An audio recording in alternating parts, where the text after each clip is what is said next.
here?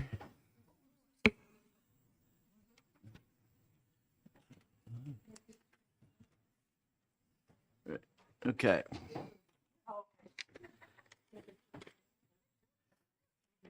And I got the list on mine to make sure. Okay. All right. Keys is here, good. Goal. Not here. Spears, Here. Salvi. Salvi's not here. Okay. Yeah, everybody's here but Sal. Salvi. Okay. All right.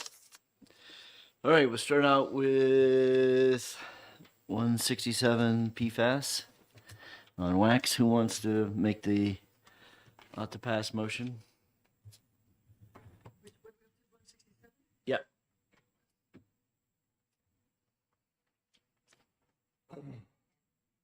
Okay.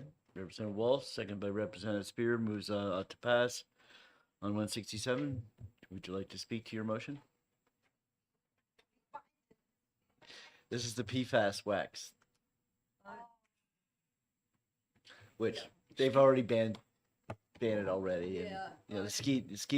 They've already banned already this been stuff for banned. skis, so we Yeah. could just, and it's the same manufacturers that make the Right. same wax for the boats, so it's a piece of cake to do it. Yeah, and that we're just adding to the Christmas tree. Right. It's Is just piece a of new cake a ornament. technical New legislative ornament to term? the tree. Yeah, because we knew that when we passed the PFAS bill that there would be other people coming in. Okay. Okay. I think you were no on the PFAS last year. Yeah. Okay. Any discussion on the motion of ought to pass on 167? Okay. So, all those in favor? So we have, who we got?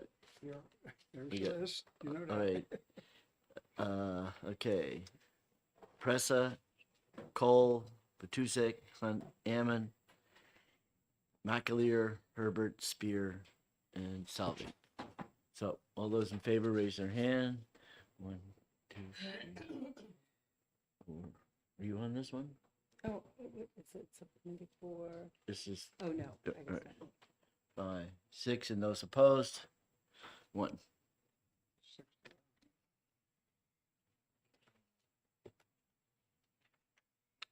Okay. Okay. Next one is House Bill 312. 312. 312, 312. 312. And so Representative Pressa would like to move to that we retain 312. Second it. Okay. NC, this one, the dust, they haven't really got. We want to have a uniform. At some point in time, we need a uniform rule, policy, and NCAA is still working on it. They're trying to figure it out. And we had a lot of discussion on the sections about what they can and can't advertise, and I just don't want to get into that at this point. So we're going to retain that one. Okay.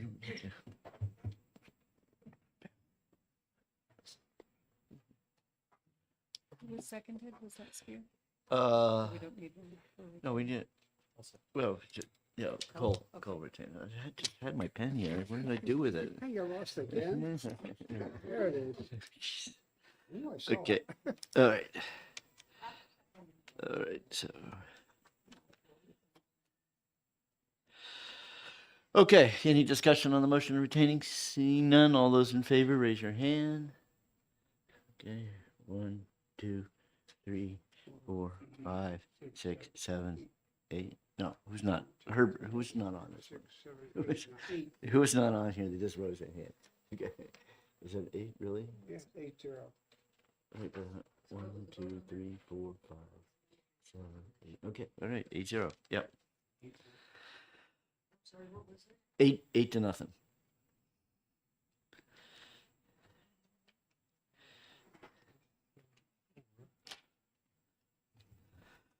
Okay, Moving right along. 434, requiring a policyholder's insurance company to provide a rental car for at least 7 days. This one is really up to the insurance company to decide whether they want to do this or not, right? Anybody here to want to just tell us why we should pass 434? Anybody here want to tell us why we shouldn't? Raise your hand if you think we should not pass 434. Okay. Okay, that's pretty much where I was. All right. So who would like to make the ITL motion? Okay.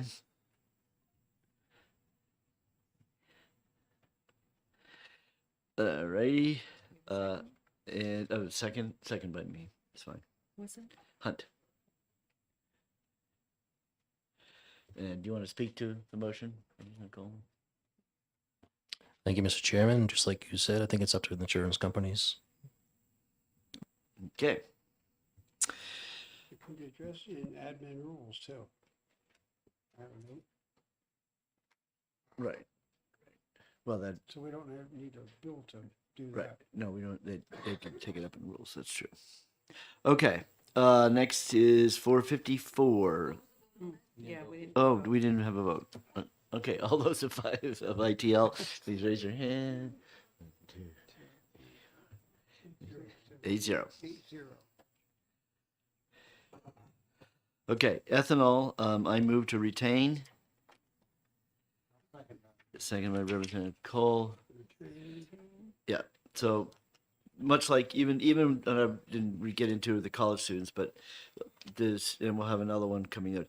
That these are bills that the actual language of the bills, it's not necessarily going to work, but that by us retaining the bill, it sends the message to anybody who notices that this bill is not dead, that it's still alive, and at any moment, if we see there's a problem, then we can dust it off and pass it if it's necessary. So, and that's certainly true in terms of this ethanol issue.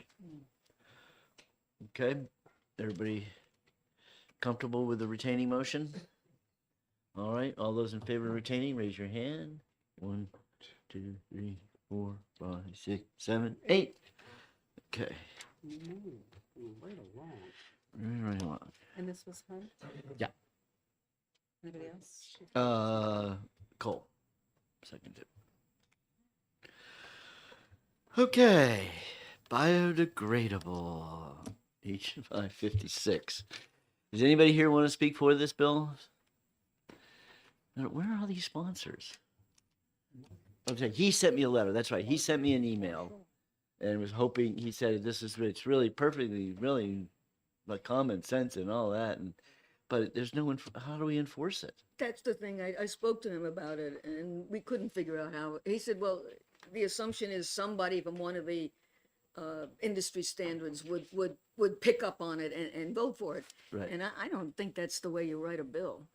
Well, I would say this issue and the way and the way if you really were to try to solve it is the same thing we did with the PFAS, in which is that you have to report in, you file a report to that clearinghouse, and in that clearinghouse you've got to explain what's in it, and so that why you can claim that it's But truly. what we're talking about is composting food, and I don't know how you would have I thought anything. he was talking about the packaging. Well, that's true. It would be the There packaging. was a You're packaging right, says you're that right. it's biodegradable package. And Yeah, you're right, it's not the food. He was talking about Who food. the heck knows whether it's biodegradable or That not? was an amendment. And that's the thing. That's the enforceability. So that was why you say the PFAS is a great example. And then remember, this started out with mercury. Okay, is that these clearinghouses where you document what you're doing, and then you get your certification going forward that you've filed that.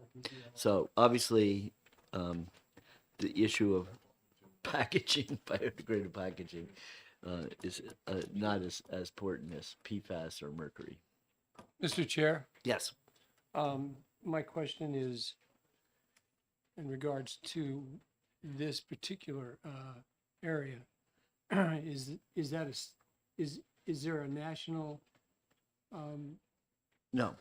That's the problem. So we're doing it state by state? Yeah, absolutely. And it's you know, if states are passing it, it's purely feel good. I mean, one of the things I'm learning more and more is that a lot of states, they just pass stuff, and I guess the assumption is that somebody just drops a dime, and brings it to all places, the Attorney General's office, and so you had some states that the AG's office are evidently have lawyers with nothing better to do than take cases up like the packaging wasn't really biodegradable.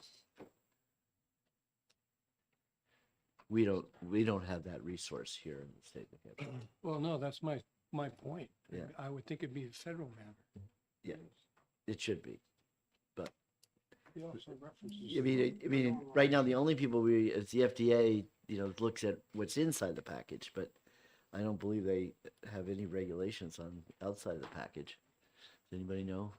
Who anybody here from? We don't have anybody from Ag here. Okay. But okay, who would like to make the ITL motion? Herbert, do you want to make the motion? Yes. Oh, perfect.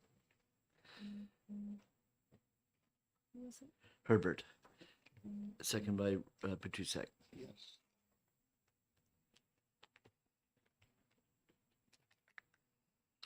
Okay. Any discussion on the motion? All those in favor, raise their hand. You're here, Salvi. Okay. Yep. Okay. 1, 2, 3, 4, 5, 6, 7, 8, 9. Right? Everybody. Yeah, 9 zip. It's a big subcommittee. We had to keep just shy of a quorum. Okay. Next 721 gold is legal tender. So Representative Ammon, move to retain. So I'll move to retain. The bill needs a little bit of work to make it, something that is an imperative to pass. We suffer from not having a sales tax or an income Suffer. tax. We suffer. And so if we did, that would make it more, it would make, more relevant to passing. But So there's- really, so when you buy gold in states that have sales tax, you actually pay the Yeah, sales tax on the exactly. purchase of that gold? you do. We do have some rules on, Outrageous. we do have some rules on I barter. can't believe It's they get away with disgusting. that. They It get away is. with that. How about coin? If you buy, old coins, I believe it's just treated as a normal sale. Yeah. so it's so- a sale, so you still pay sales tax. Yeah. It could be 5, 6, I buy 8%. stuff Yeah, you got one of those half pennies, which I was just reading about. I buy stuff from Littleton Coin, and if it says out of state, there's a sales tax right on the bill. Right. Unbelievable. Okay. So reluctantly move to retain. No, I realize you're reluctant. Yeah. No, the issue is we got to figure out how to make sense of it so that, because at the end of the day, the exemption list could be very long, and that's problematic. Representative Gibbs. Thank you, Mr. Chair. Ever since we had the public hearing on this bill, I've been thinking of trying to walk into some place like Target with a bag of gold coins and trying to buy something. It's just not reasonable. Keith, you want to respond? I mean, there are gold-backed credit cards. There's ways to use gold to purchase things that are modern. Like you don't have to be a pirate with a sack of gold to go into Target. You can use a credit card that's backed by gold. I still don't think it's reasonable. But that credit card thing that we were talking about, we investigated that credit card kind of a scheme last year. And the losses that you take and the overhead that you pay for makes it, if you look at it carefully, you're taking such a hit on what the value of that gold is that I would rather go into a deli with a lump of gold than buy one of those credit cards. Well, I mean, obviously, if you own gold bars or you have these own, you don't actually have them at home, right? You have it somewhere else is stored, and But you don't have- know where you have it, or even if they bought gold with it. You literally don't know. yeah. Well, That's an example. don't they send you a picture of your gold bar? Doesn't it have like a serial But I number buy on gold it? all the time, and All I and- just remember is that in Indiana Jones, where it had the Nazi signal stamped on the gold bar, saying if they did melt it down, that gold bar still would exist, right? what? The What gold did you bar say? with stamps on it. What were you just saying? The Nazi had the Nazi flag in Indiana Jones. Right? Exactly. Mr. Okay. Chair, one more comment. Gotcha. Yes. I think by retaining this bill, we could send a message that we would like to know if there is gold in Fort Knox, that we're interested in that. We want to know what's really stashed away. It could be on a credit card in there, huh? Haven't you seen Goldfinger? I do. That is one of my favorite Bond movies. Okay. Yeah, but he throws the gold bar on the golf course, right on the golf course. Chairman, I have a question. Yes. So do you have any kind of a legal framework that how much we can buy the gold in a year or at a time? At this point, we have no regulations on it. Okay. And I'm not sure what time when you came in the room, but Representative Ammon pointed out that this issue is actually more forefront in a state that has a sales tax. Okay. But because we don't have a sales tax, Okay. except we might charge a sales tax on trees here in New Hampshire. So, needless to say, I am opposed to House Bill 123, and I will speak to it tomorrow. But Second? anyway, so Representative Ammon and second by Representative Patusek moves to retain. Any more discussion on the motion? Seeing none, all those in favor raise their hand. You're not, you're on liquor. That's, no, he's Sally's the only business. Okay, That's not. all right. We got 9? Yeah. Okay, 9 zip. Okay, tokens. Study committee. Good?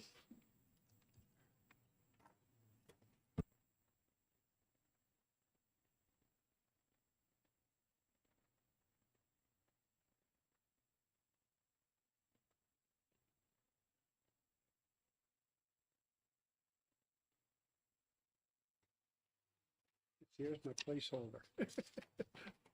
HB 310 amendment. 1943.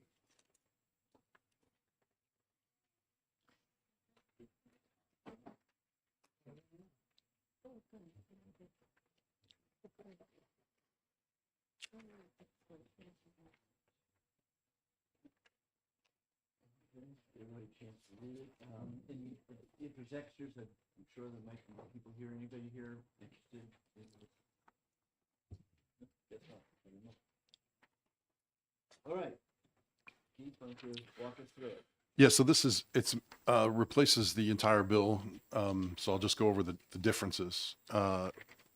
Rep Spears had some suggestions. I incorporated some of them, but not all of them. I'll just go through it. Line 17 on the first page.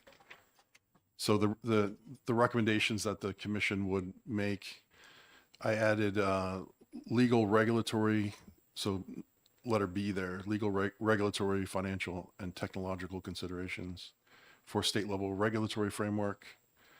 Line 23 added, we're looking at what they're doing at the federal level because that's very relevant right now.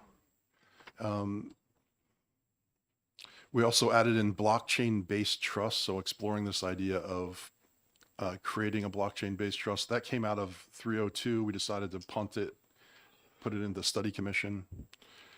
I added line 26. I added environmental protection as one of the considerations because there's thoughts around the energy use of blockchain, and we'll see that in blockchains that can support stable tokens, they have to be smart contract blockchains. Most of those are using proof of stake, which uses less electricity, but not none. Let's see. And then the members In talking to you yesterday, Chair Hunt, I added House of Representatives. That's supposed to say, that change did not get in there. That was supposed to be, line 31 was supposed to be the Commerce Committee. I don't know why that change didn't make it in. That's fine. All right. But still, yeah, the speaker makes 3 members appointments. Yeah, I mean, there could be somebody else who get in the House. That's fine. It's broad enough. Yeah, Okay. he'll bring it to me and ask for my recommendations. Okay. All right. Let's see. I added on page 2, line 3, Secretary of State or designee, because it could touch on securities laws. Attorney General designee, that could be, it could touch on consumer protection. That's actually one of the charges. Instead of 1 representative, line 5, page 2, I made it 2 representatives from the blockchain industry. I thought there'd be enough to fill those 2. And I changed the repeal date on line 27. We pushed it out a year. It was November 1st, 2025. So now Right. it's 2026. And then on line 20, I changed the report date to match the repeal date. I think that's, it's basically the same bill, just a little more detail. Yeah, good. Some bones. I like having lots of charges, because one of my complaints with a lot of commissions, they have like 1 sentence, and it's like useless. I mean, these are 3 big topics to Yeah, get through in a this- year. It's going this will to be be- interesting. This will keep them busy. Yeah. Okay. Mr. Chair, Yes. just to get it into the record, I'm a little, not confused, but I'm a little, I find it interesting that all the states a number of the states are doing basically the same effort that Representative Ammon is interested in. Right. And now, if I understand it, things, President Trump has an interest specifically in He's got one in- already. in this concept. I'm just wondering to me, it seems as though this is going to be a mess if it's not organized. And it sounds to me like, even though Mr. Ammon might have it all figured out, there's other states that may not do the same thing. And I find it worrisome that it would go into, that one state would be putting it out and adopting it for, national use. I would prefer a federal effort. Standard, yes. Yeah, and so I just want to get it into the record because this is very complicated. It has some problems, and it's going to be a mess if Right. we Well, get involved in I look at the first charge, which says the current landscape. Okay, landscape would include states and federal. This is on line 18. 1A, first directive. What's going on out there? And to me, that's both state and federal. Yeah. Line 23 as well. Okay, and so I feel, and actually then federal is specifically stated in 23. So there, it's all there. It's just that what we're trying to do is create a one-stop shopping where in state here in New Hampshire, we have a group of people who are going to be experts on this subject. So if and when something does come forward, we have a group of people can come in and help explain it to us. Okay, yeah, just for the record, I would like to be assured that we're not the only dog in this fight, and there will be different opinions, even on the pro side.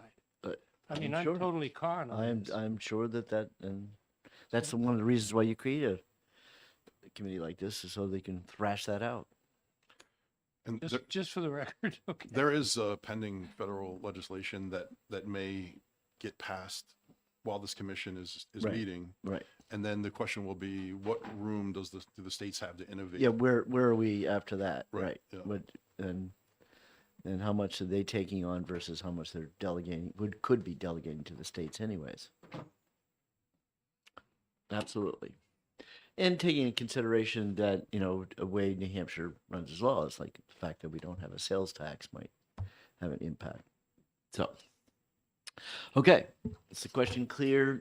Yes, Thank you, Chair. My question to, is, so right now we are just creating the committee, we are deciding the committee who will be the participant and all. And then you will be, that committee is going to basically forms a guideline and that will, well, they'll give us a report and suggested legislation. and then we have a chance to review that, right? Exactly. Okay, all right, thank you. Yeah, this is. Can Okay, I- so question- Representative Eamon, second by question Representative before we- Patusek. I just want to get, moves ought to pass on the amendment number 943. Yes, Representative Spear. How long did the last commission take about? Was it a year or a year and a half? Yeah, it lasted a year. But, okay, so Yeah. if we allocated a year, we're okay. I think so. I mean, it's going to be a heavy lift, but Speaker doesn't like study committees anyway, so we don't So- want to go too far out. so I looked at, I looked to see if we could repeal some of the obsolete study commissions, and I didn't see any that cross with Commerce's business. so Oh, good. I That's right. didn't- You I did didn't ask put me it- about that. Yeah, I said to him if there's any, because we have been pretty good about not passing study committees. So, okay. All right. The question is on the amendment. All those in favor, please raise your hand. Two.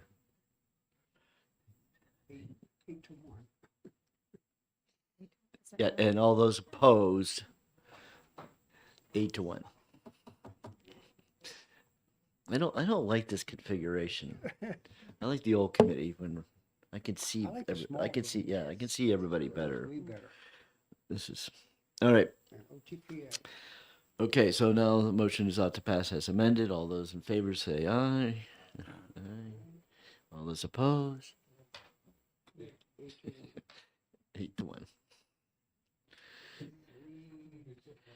Okay. Okay, 359, I move to retain. Second by Representative Cole.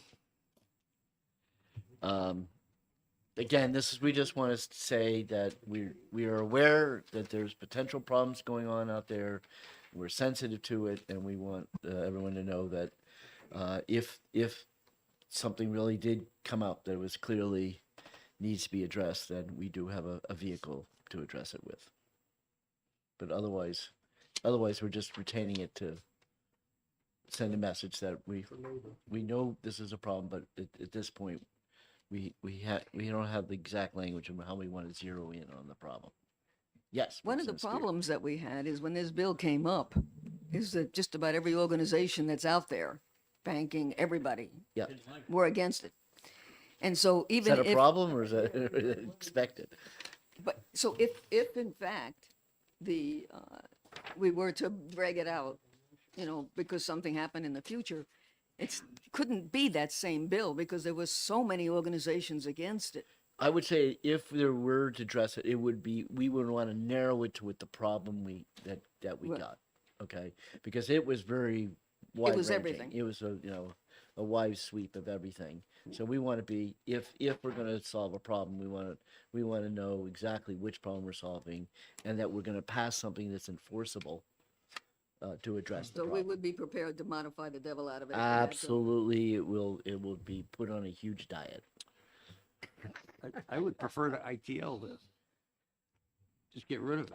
No, because we want people to know that we're paying attention to this problem. I have learned from personal experience, retain is better. Yes.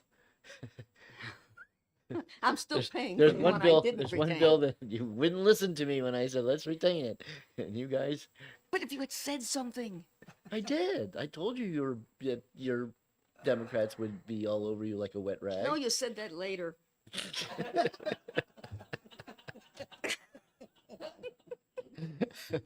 But anyway, retain is better. I will always say that my notes said retain on my notes. I always had retain, and it's you guys who insist. You I and- was too you and- wound up. and your leader were the Medicare.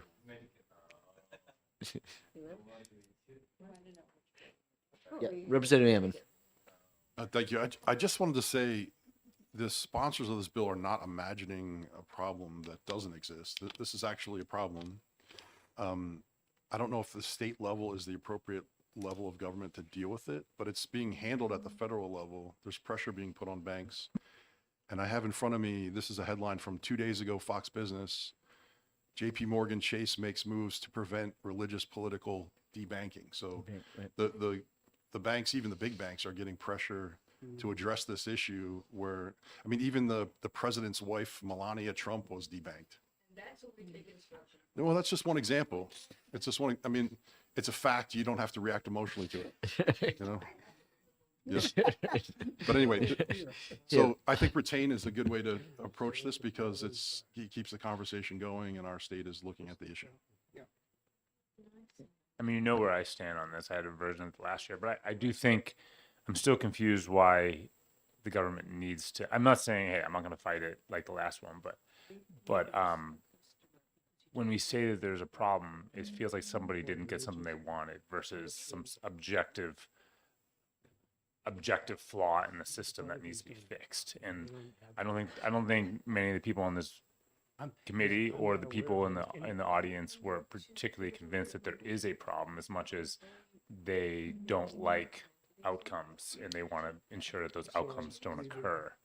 I think the market does a pretty good job of dealing with these sorts of problems. If some bank is going to discriminate against you because of your political beliefs or whatever, you own guns or you don't want to invest in an oil company, then that is that bank's prerogative. And I think another bank can fill that void. And I think that most of these problems, to the extent that there is some sort of real discrimination going against things that people cannot control, obviously that should be addressed. But I don't know that this bill is even attempting to solve those sorts of problems. I think by and large, those problems are taken care of by current laws. That's my understanding anyways. Yeah, but I would have to say that if it becomes to my attention that something came up in the state of New Hampshire, then absolutely I would rely on Keith and you to help me research it and see whether there's any truth behind it. Can I just respond? So this isn't a problem of the free market. It's a problem of regulation that's unclear that the banks need to respond to, and they're taking a very cautious approach. Like any question about a particular individual, what's been happening is they get debanked. They have to get a new bank account, and they lose access to their funds for a period of time. And it's well documented. It's called Operation Choke Point and Operation Choke Point 2.0. You can look that up. I mean, those were real efforts by the federal government to crowd out or to restrict access to the financial system of particular industries, including the marijuana industry. So, I mean, it's not a partisan thing. This is, you mentioned guns, cannabis shops, and others, right, that got swept up into this. So it's a real thing, but I don't think we don't have the authority to address it. Representative Gibbs. Thank you, Mr. Chair.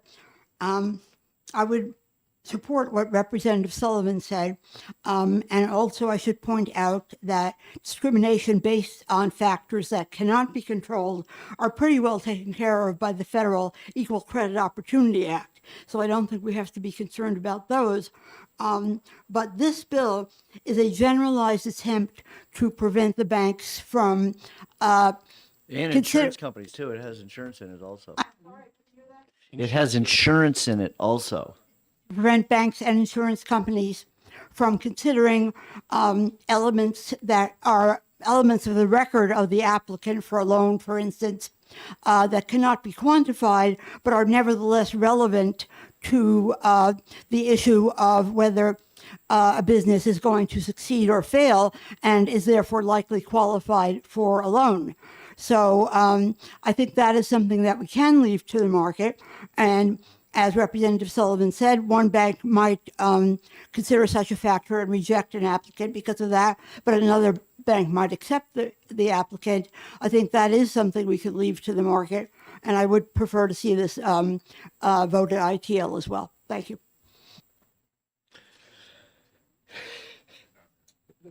I agree. Well, right now we're in subcommittee, so obviously you're preparing for when we exec this bill next week.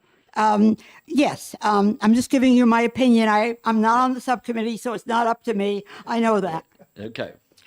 I would just like to second the idea that we don't want to tread on the free market, and this bill could potentially do that by causing more uncertainty, causing a bigger problem than it intends to fix. So Right. I'm in agreement there. So, see, we find some things we can agree on, and that's what we'll work from going forward. Every so often we do. Yes, but it does mean we'll talk about it again in September and see where we can find we can agree on. But So right it's now we're to kind of retain. out of time.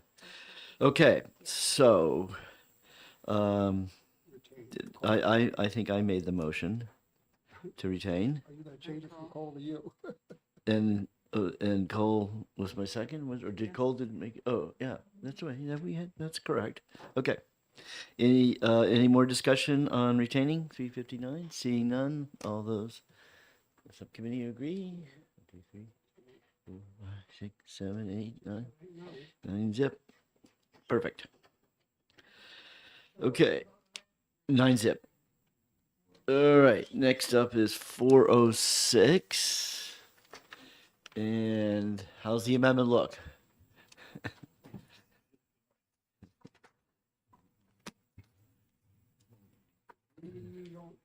I got it right here. 2, 3, 4, 5, 6. Go that way. Okay. Good morning. Good morning. Morning, Mr. Chairman and members of the subcommittee. Tom Conley from Secretary of State's office. What you have before you is an amendment to House Bill 406. This amendment replaces the bill in its entirety. I'm sorry. You still passing that out? Okay.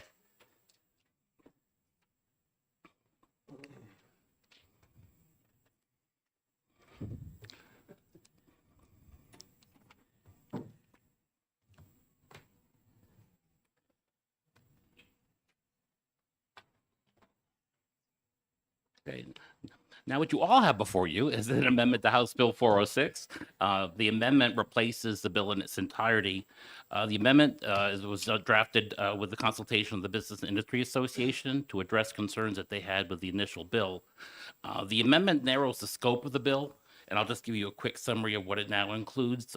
We've basically taken out the provisions that were proposed in the statute that would allow us to validate data that was submitted in a filing prior to its approval. What we've done now is narrowed the scope of our authority to review after either we receive a written complaint from a consumer or from a business that their identity has been stolen or information has been used to create an entity that they're unaware of, that they have the capacity to file a sworn statement with us, and that would allow us to then remove that fraudulent or unauthorized filing from the record. So what we've got remaining in the remaining bill here first is it does create minimum requirements for persons who are acting as a registered agent. If they're an individual, they'll need to be 18 years of age and be a resident of the state of New Hampshire and have a physical address in the state. The bill also closes a known loophole we have in the current law where people will use a commercial post office provider, like the UPS store, for example, as their registered agent address. And obviously that person is not physically there. There's only a post office box there, right? So what we've done here is specify that you can use that commercial address or that virtual office address for your business or mailing address. But for a registered agent address, again, that person has to be physically located at that location to use that address as their registered office. It also provides a means for redress for persons or businesses who've had their address or business details used without their permission. Allows us to remove or cancel filings found to be unauthorized or fraudulent. And it does provide for a penalty. Current law in the Business Corporation Act indicates it's a misdemeanor to file a fraudulent filing, and it creates that penalty for persons who provide false information or make an unauthorized filing with the Secretary of State. So that's basically the intent and the scope of the bill.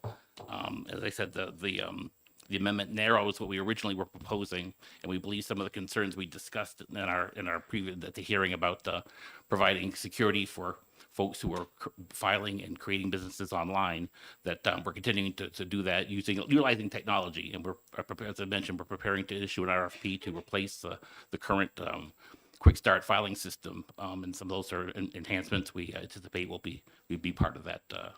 So happy to answer any questions that you would have about the amendment. Okay. Representative Ammons first. Thank you for your testimony. Just looking at line 16 on the first page, it says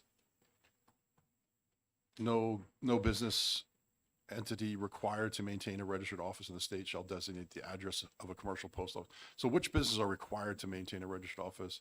And I'm thinking that there's, there's a lot of work from home businesses that don't have a central office, that it's sort of like a virtual staff. Which businesses are required to maintain an office that couldn't use a third-party post office box? All business entities in New Hampshire are required to have a registered office, with the exception of domestic nonprofits and folks who register as a trade name that don't form a business but just register a DBA. They're not required to have a registered office address. So limited partnerships, limited liability partnerships, corporations, LLCs, and now also DAOs would also be another entity that would be required to have a registered agent under the statute. So registered agent versus registered office. So a DAO would be Okay. I don't know the difference, so I'm just Well, the registered agent being that individual and the registered office being the address of that individual. Okay. A person that's creating a business and it's home based, if they want to serve as their own agent, they can list their resident address as their registered office. They're allowed to do that. It's just in a situation where they may not want to have their resident address on the public record, that they may choose to use their attorney, a CPA, or a third party to act as their agent in those cases. Question. Representative Herbert. I'm interested in understanding why this legislation came up at this point in time. Sure. Actually, this is an issue that many states are battling with right now. People either forming what we are calling synthetic entities, businesses that have been created utilizing the data from existing businesses to make it appear that they already are in business, or situations where people's address is being used. We're finding more and more times that people are creating a business entity and using somebody else's address as their physical address. As a result of that, we had a couple of situations, a couple of businesses, one in Dover and one in Portsmouth, who have to be restaurants that were where someone's filing online were able to create business entities with very similar names using their address and other details. So they actually, when they received in the mail a bank statement from Chase Bank that someone had opened up a bank account utilizing that name and address, and that they were trying to either attempt to obtain credit or do their other fraudulent activities using that business detail. We had in order to work with those businesses to get these fraudulent businesses off the record, we really didn't have a means to do that. So that was why we originally brought the bill to the committee this year. Just so I understand, the example you gave, it was this synthetic, somebody was a fraud, Correct. but they were trying to establish a line of credit somewhere, and is this like the drug business that is dominant there, or is there something else? What I've learned from talking to folks like at Dun & Bradstreet and other folks who have expertise in this area, it's been for any number of reasons. It can be something as simple as someone, again, wanting to create a bank account. They'll go ahead and say, open a bank account and put $100 in it, and then let this LLC sit out there for a couple of years so that it begins to develop a history, so that it looks like it's a legitimate business, or maybe something as simple as going online and changing the name of the person who's the member or manager of that business. Well, that's the one I was most worried Right, about. yeah. Okay, was that when I log in, because I have to every year now, and I'm treasurer of a historical society, and so I'm treasurer of two different entities, let alone I have a couple of names I reserve, let alone my business. And what scared me was that anybody could get access into my account and change the addresses and change that who's the members, and then go to the bank and claim that because the bank says, well, show us, let's pull up your your state webpage, and they go online and they'll get it. They'll get that information, and they're getting fraudulent information. Correct, yeah. Because you allowed these people to get into my account. I hope you guys are fixing this problem. Well, listen, I assure you that we're not letting them get into your account, and I don't mean to be semantics here, but the account you create to do business with the Secretary of State is separate and unique from your Yeah, business but entity. the actual entity Yeah. that I am updating, paying my $50, $75, whatever the Right, yeah. What we have in place right $100, now whatever the is a- outrageous amounts of money we allowed you to charge us. We said, but right now, if anybody files a document with your on someone's business entity, Yeah. we have it flagged so that you receive we call it business notice. notification email Okay. letting you know That so that you can somebody was in verify there it. mucking around on it. Okay. What we anticipate with our next system is we'll have an authentic company authorization code where someone's going to have that code in order to be able to go ahead and file that, and that fortunately won't require legislative action for us to be able to put that in place. Representative Gibbs. Thank you. Do I understand correctly that the main difference between this and the original bill is that the Secretary of State would investigate on the basis of a complaint rather than verifying every time? Correct. I'm sorry, I just scanned it quickly, but where does it say that the Secretary would investigate? I see it says the Secretary of State will take the following actions, and then there is the opportunity for complaints, but I don't see where it says the Secretary would investigate on the basis of the complaint. What I anticipate happening, we say, if the information they're provided with their sworn statement, our ability for us to validate those facts, that we can take action without taking any further action. But typically, a sworn statement would require a police report. And we obviously will rely on the actions of the police department to take any further action. But the fact that they've reported it as a crime and then provided us with a statement indicating so would be enough for us to take the action. So we don't anticipate doing any, deep investigations by any stretch. We don't have investigative staff or investigative authority, so it would really be our actions would be based on that. In the worst case scenario would be is we remove a document based on that sworn statement, and then someone comes back and says that person lied, right? And we can put that document back on the record, and they can always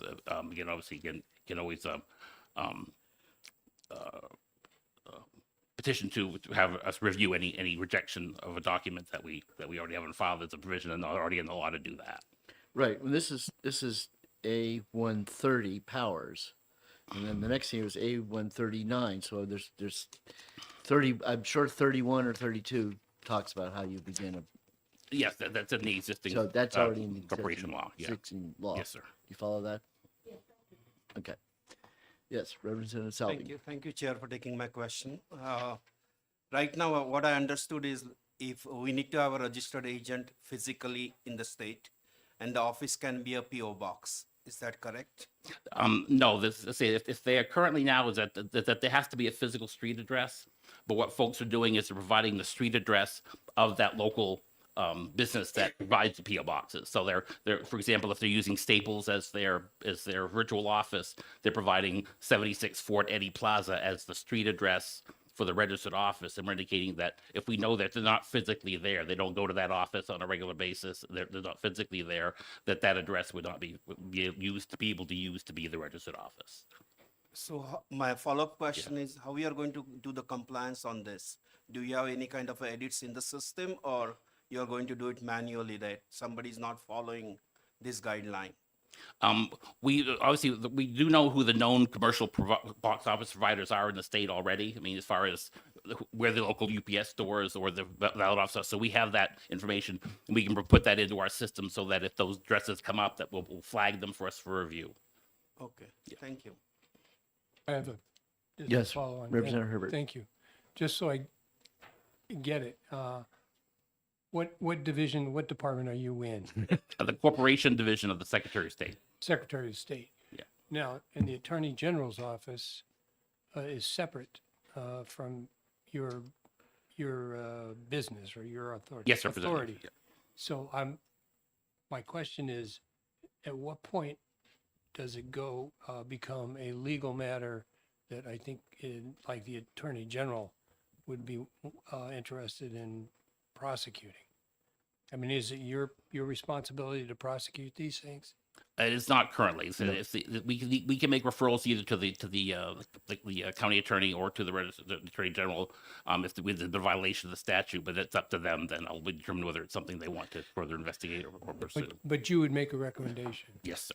Yes. So thanks to FRM scandal, the departments, the AGs, banking, insurance, and securities meets once a month. I think it's once a month. And they exchange any sketchy things that are going on, so that they're communicating. There's communication. Kidding, so that we don't have another scandal. Okay. Who would like to carry this flag? Okay, Representative McAleer.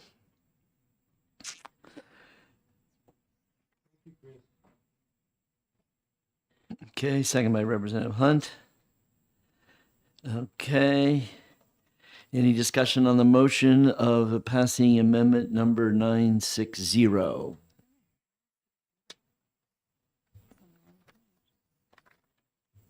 No, yeah, the House Bill that's on- 406, right? You're on the right bill number? Okay.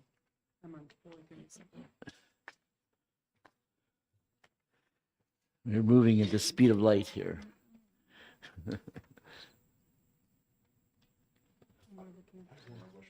Yeah. Yep. Yes, Mark. Tom, excuse me. That was a Freudian slip. I just said that there. I don't know if you saw it or me when I said. Sorry, my brain was a little delayed there on this question. Since you said you know all the post office providers, the private post office box providers, do you have an idea of how much this bill would impact existing businesses? Have you done any queries on to see, how many businesses would not be in compliance that are currently? Actually, but not done any queries on that. I don't anticipate it would be a large one. We often catch these at the time of the right now, where we would bounce them back, typically indicate and to verify is that person at that physical address, and they would normally go ahead and make that correction before, and then we submit it for filing. So I think that the number of businesses that would be impacted by it would be up there. It would not be a large number, but perhaps it would be making an educated guess. It would be less than 100, certainly. Okay. Do you get the right sheet or? No, we don't have one. He's going to get one, but I can write everything down. Okay. All right. So Representative McAleer moves, second from Representative Hunt, moves ought to pass on 960. H. Any discussion on the question? Seeing none. All those in favor, raise their hand. Are you Representative Solomon? Okay. We don't Yeah. have Paul here. 2. That's all right. 3. Well, not 9 because Cole's not here. So 8 to all those opposed. Okay, 8 to 0. And who was the second? Myself. Okay, the motion is ought to pass as amended. Any discussion on that motion? All those in favor raise their hand. 2, 4, 8, 7, 8. Okay, 8, 0. I know I'm a bad counter. Because when we did it, the exec session, I forgot to count myself. Okay.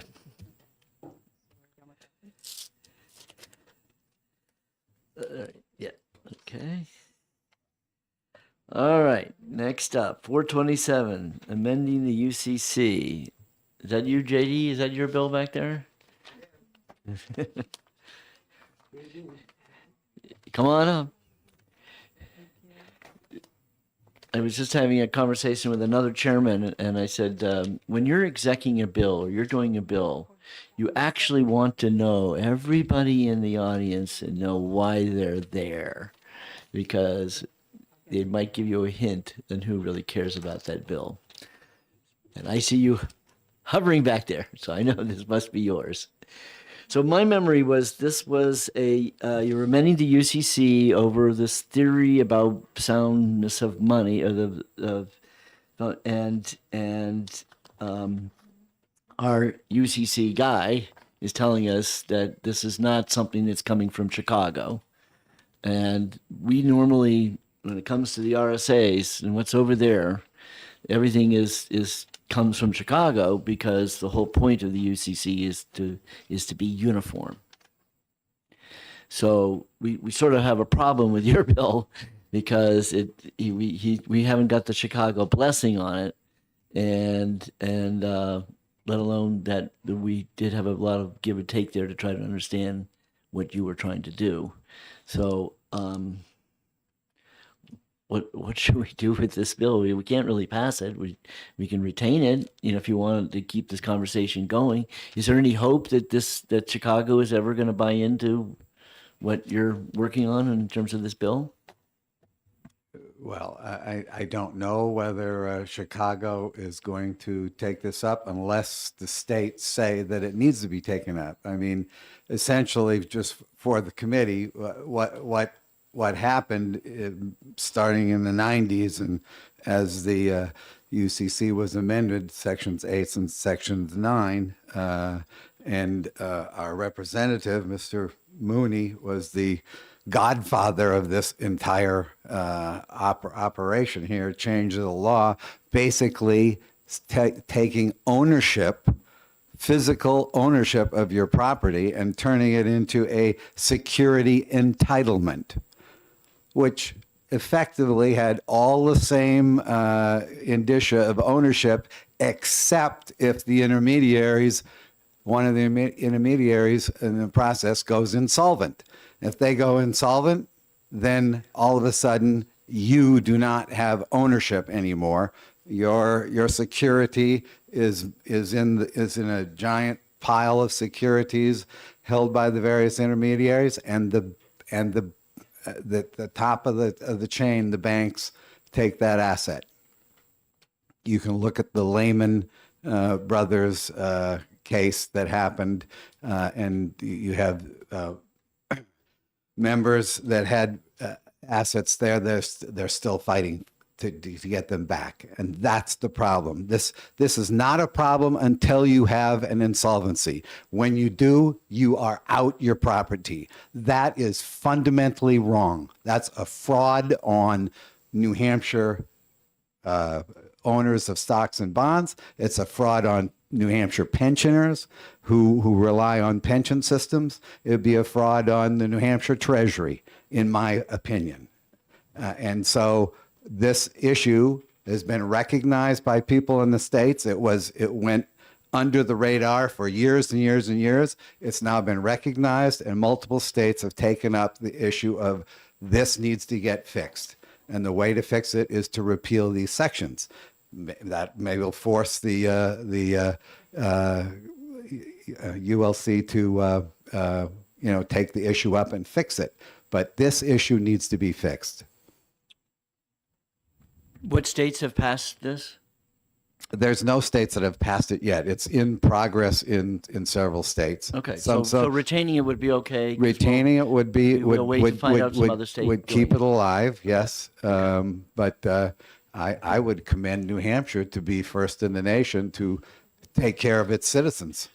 Being the first in the nation and amending the UCC is probably not something I'm too excited about. But Representative Spear has a question. Before we take a vote on this, Mr. Mooney gave us a paper that talks about some of these issues, and I think I'd like to hear what he has to say. Yes, I certainly was going to invite him up. Representative Ammon. I have a logistics or a technical question. Yep. Is it possible to amend a bill to turn it into a resolution, or is that not allowed? Not allowed. Okay. We tried that in science and tech. Didn't work. Didn't work out. That answers my question. Well, needless to say, I've never voted. I don't vote for resolutions. I wouldn't. Okay. Because I don't think resolutions are worth the paper they're printed on. I mean, who actually pays any attention to a resolution? Well, so my thinking is, Mr. Mooney is our state representative, one of two positions Yes. to the ULC, and if maybe we had some language to sort of direct him in a certain direction that got passed by the Well, House. my memory, you know, his that- testimony was that he wasn't buying into the whole thing. So. Well, it's the will of the House that we're talking about. Right. So. Right. But Okay. Anybody, any other questions for JD? I would just say that if you're going to have Mr. Mooney go to Chicago, you're having the fox guard the hen house. That's a major problem since he created it. Well, he and all the other people in the UL. I understand, but he was the drafter. Okay. So you're telling us we shouldn't bother listening to him? No, I'm saying you need to understand that No, that that's he's the those- fox in you know, charge that's of the the chicken problem. coop. Got it. Okay. But then there's also the other side, dare I say, that this bill was brought together by somebody who's making money on a book. So we Oh, can't that's be, right. the Yeah, I pot forgot can't be about that. calling the kettle black. He's not making any money on the book. His book is online for free. There's no money being made. He's Okay. At any rate, we what is good about this, we get two sides, which I always like when I hear two sides. That makes it easier for me. So thank you. all right.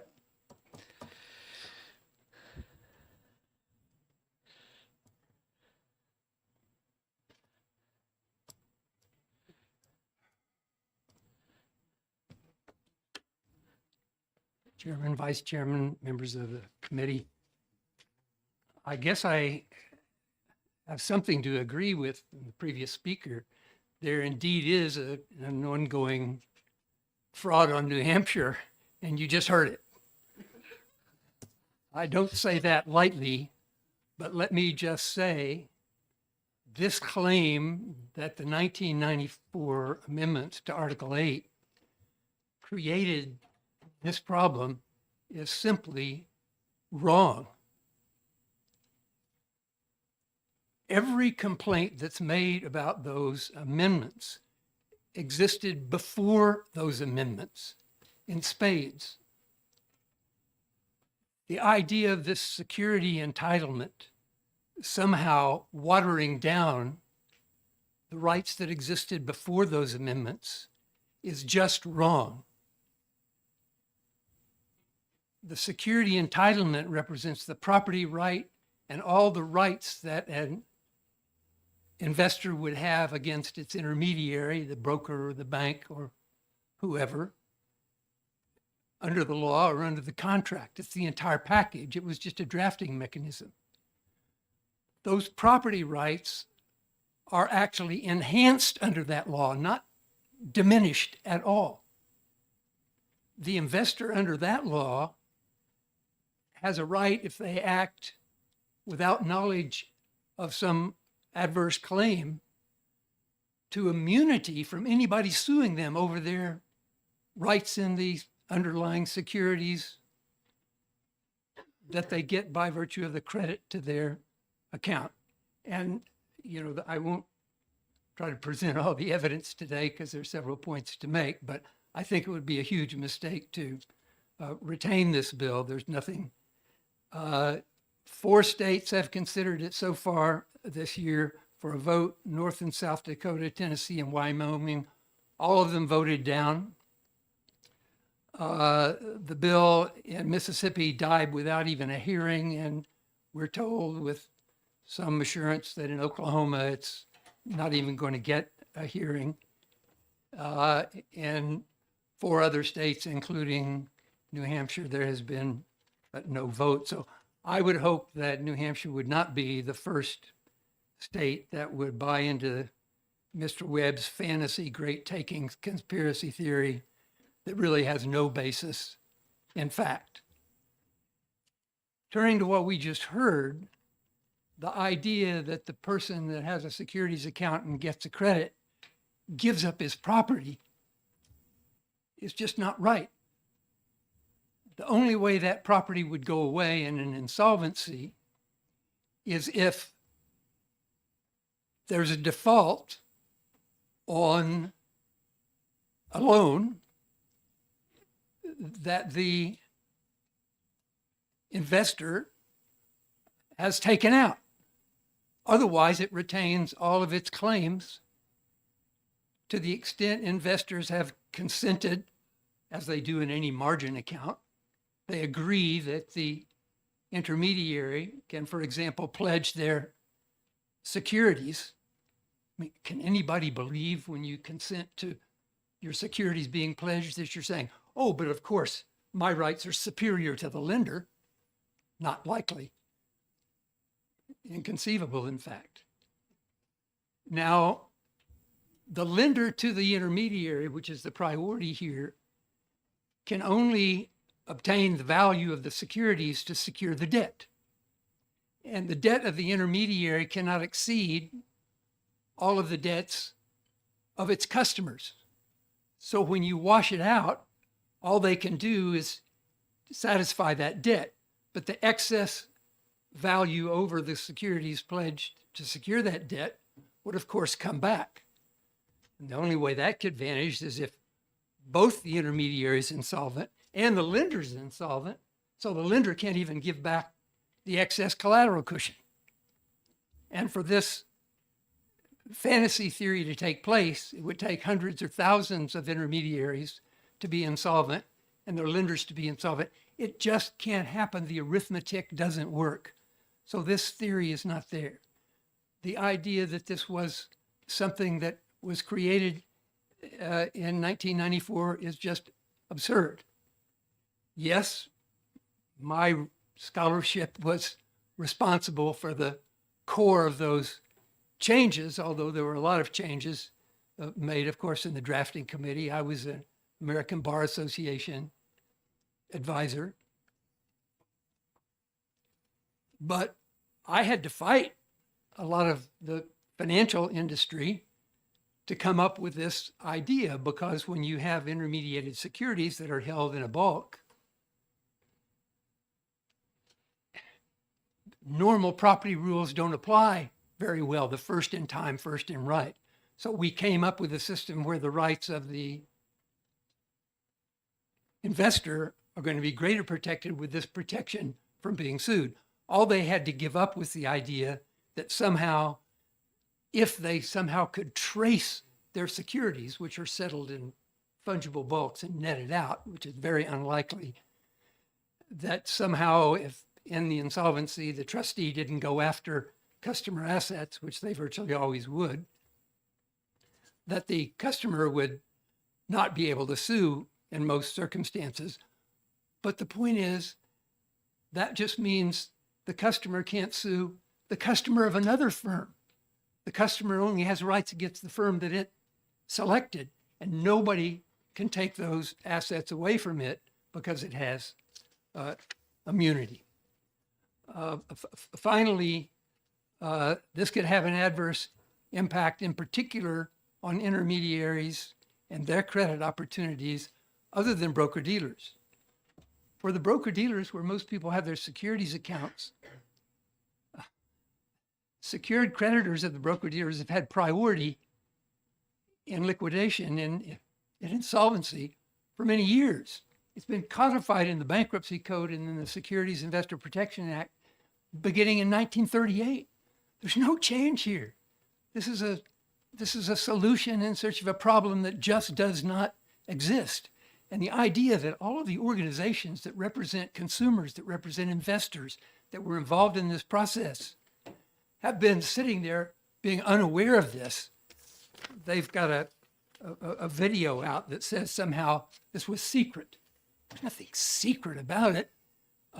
I cite in the paper I distributed the website of where you can look up and find out about customer protections and what happens here.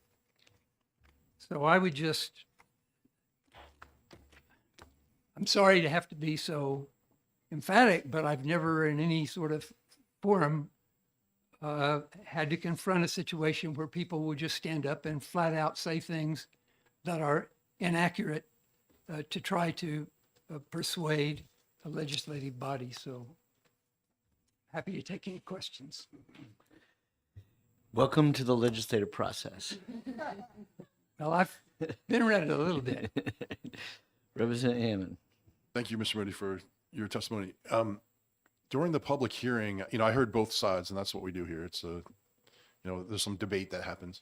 It seemed that one side was talking about the normal course of business, and the other side was talking about a catastrophic situation where, it's a 2008 collapse. If you focus on that extreme scenario, you know, they happen periodically every couple of decades. Is there any truth in the scenario where lots of firms become insolvent, that investors are sort of cut off from tracing their ownership to a particular security because they're held in the fungible bulk?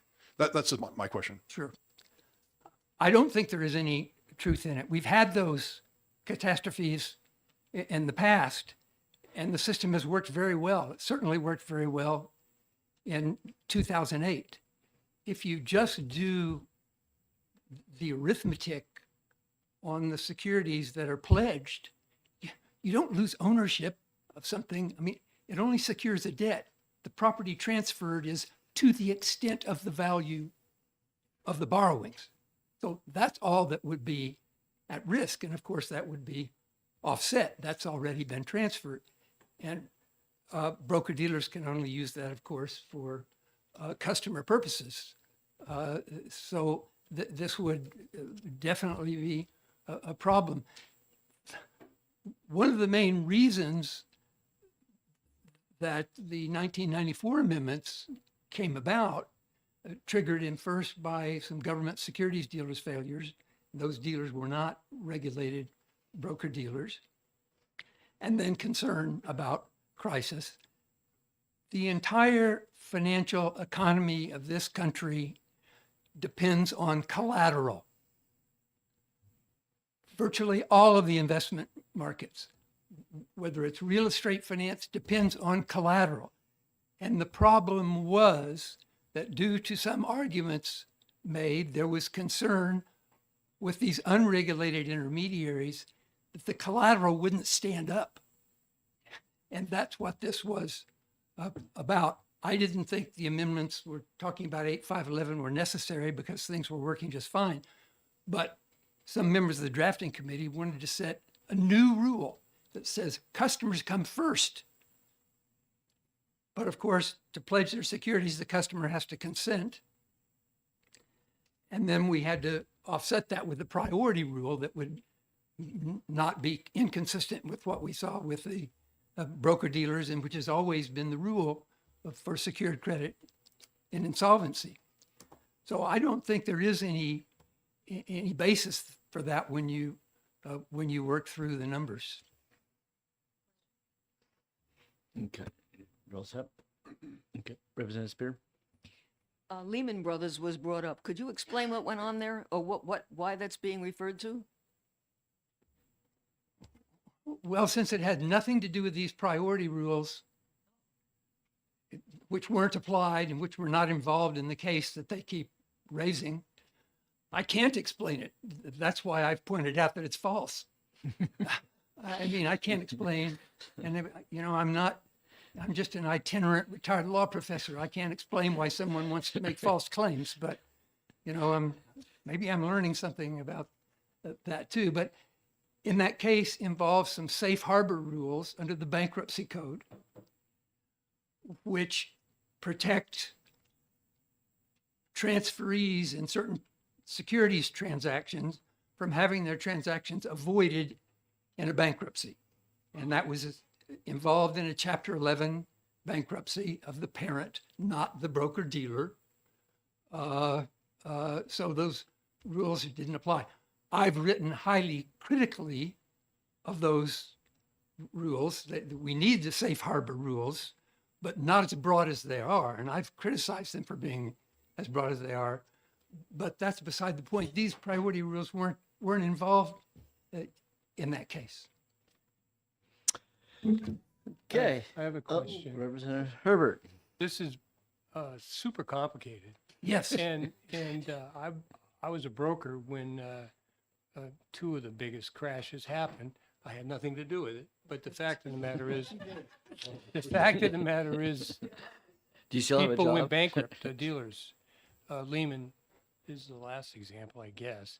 But there was a savings and loan crisis before that where a bunch of broker dealers went bankrupt. I would like to have, my question is if this is not germane, in other words, it's been the way, this is how it works. And I understand that. And if somebody is trying to change it, I'm having difficulty understanding how, I mean, if you went and bought a lot of securities through a legitimate broker dealer, and then a catastrophe happens, happens more often than you would imagine, that you can somehow go back and grab the assets, your money.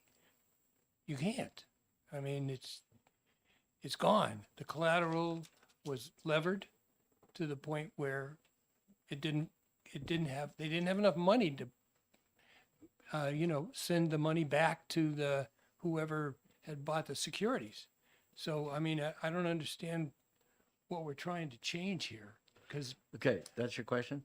that's a statement. That's a would you That- believe? Yeah.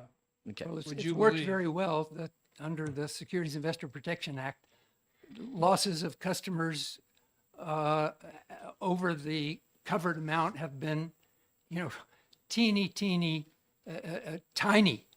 And those losses are protected for individual investors per each account up to 500,000 in losses. So if we imagined a loss, a shortfall in customer securities of unheard of proportions, say 10%, for you not to be covered, you would have to have 5 million in your account. But if the losses are more likely in the 1% or less range of a shortfall in those few cases where there have been shortfalls, it would be many, many times that you would have to lose to in your account to not be covered of your loss. So it's worked very well. This is something that's come up in crypto, and I cite the chief counsel of Coinbase, one of the largest exchanges, which also acts as custodian. He tweeted not long ago that Article 8 is the pillar of commercial law because it protects the customers and they get it rather than the creditors.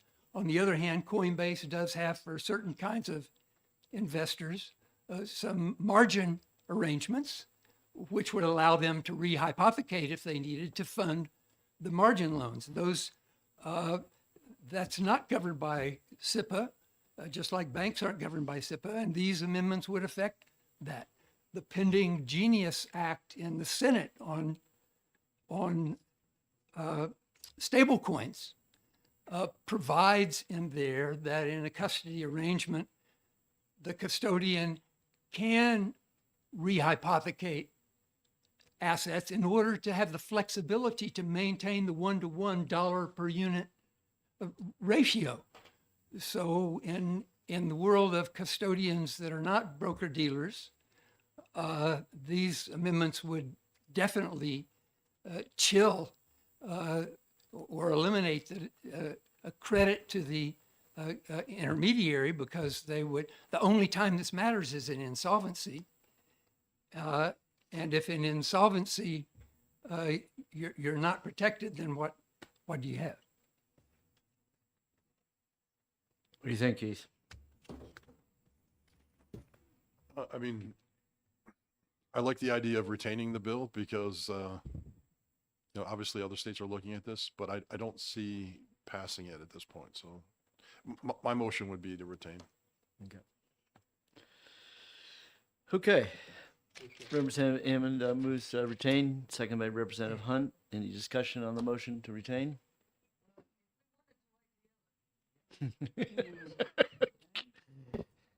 We have so many bills that were just hanging out there. Yeah, that's fine.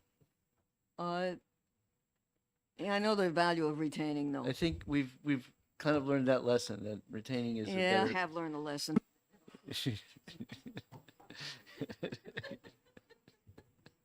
Thank you. Representative Walsh. Most of this is way above my head, but what would the ramifications be of OTPing it if it's Oh, we that don't want to do rare? that. No, we don't do that. But it's saying it's a very rare occasion, so Because it undermines the whole UCC structure, the way that the UCC law. And the fundamental element of UCC is universality. Because that all the states are playing by the same rule book. Okay, so the motion is to retain. All those in favor, raise their hand. 1, 2, 3, 4, 5, 6, 7, 8, 9. 9-zip. Okay. We just want to have you come back, Attorney Connolly. We look forward to seeing you. See you in September.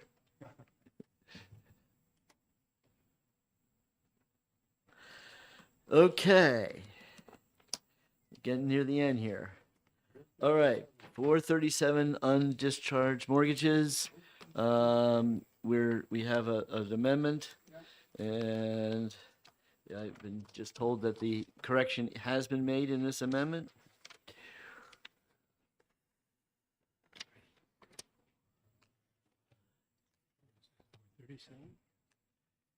Okay, go that way. Yeah, keep it my way. And it was line 21 where the word action was put in? Is that- Yeah.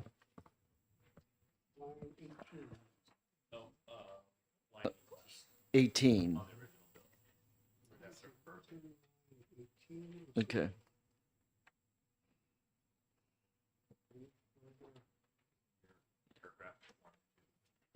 Right.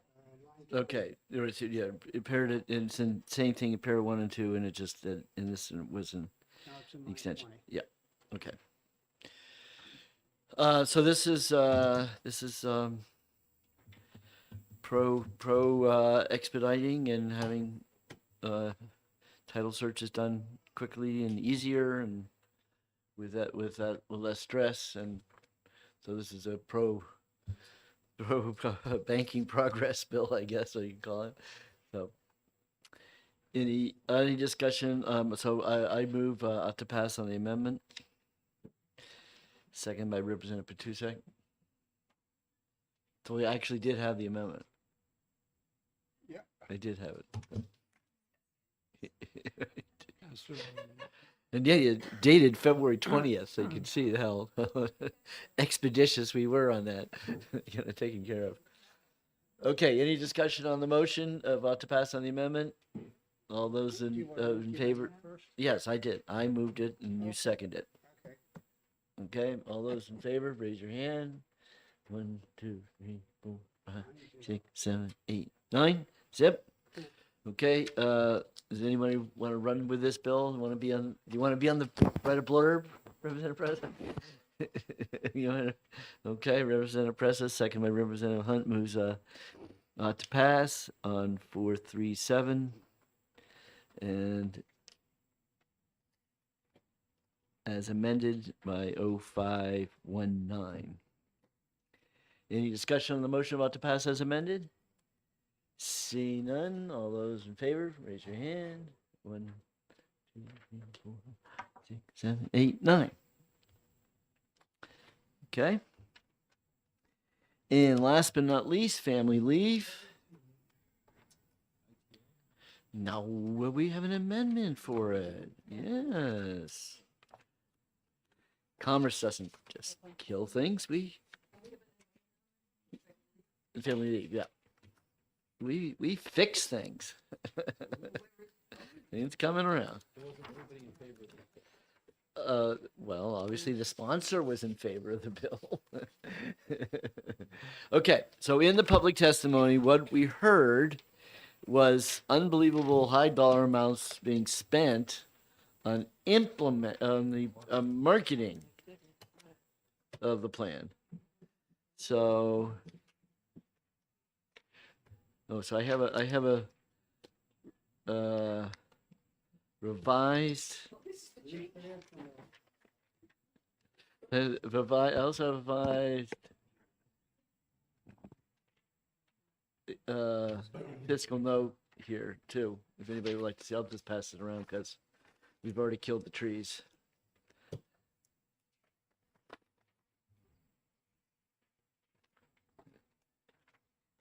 but this was as the bill as introduced. A question? Yeah. My understanding is that all the marketing was done by the provider, Metropolitan. That's what we're expecting to happen going forward, right? By the insurance company? Yeah. Have they agreed to that? Have they agreed to do the marketing? They'll take over the marketing? But they've been doing it already. No, we have. I heard, yeah. Where are we? Did they agree to it? I'm waiting for having someone to come on down. So we get two commissioners. Right, so one. Oh, three commissioners. Three amigos. We got three. We got three commissioners. Just brought out the heavy hitters. Sorry to make you guys wait all the way to the end here, but I'm sure you were. It's been a few years since I covered the UCC in law school, so this was a That's good right. It was kind of refresher. fun to It's good. relive UCC. It was as riveting today as it was back then. Right. So just as a reminder, DJ Betancourt, Insurance Department, Rich Lavers, Deputy Commissioner over at Employment Security, Cassie Keene, Deputy Commissioner over at DAS. So it is certainly, I think, going to be the intention for us to have a conversation with MetLife to take on some of the marketing. The current marketing is being conducted via a separate contract with a marketing firm. If I understand the amendment correctly, that would go away. Yeah, you did get a copy of the amendment, Yep, right? yep. You guys. Okay. So that piece of it would fall away. And so Right. you'd be left with the program. So how much money did we just save the state here? How much was that contract for? I want to know what kudos I need to get when. I think in our budget request pending now before Division One, Yep. we had reduced the marketing to 200,000. Okay. So but our contract was for more than that. And contracts are subject to funding appropriated by the legislature. So that's why there's a disconnect between the two. Okay, but so in terms of taking these out, how much money we're saving? Just 200? 200 per fiscal year. Oh, per fiscal year. So Yes, it's really yes. 400. Yes. What Okay. was the previous spend? And what was the previous expenditure? I thought it was like a million number. It was We have 1.7. spent over $1 million to implement. We began implementing in 22, 23. So give me a moment, please. Let's see. Mr. Chair.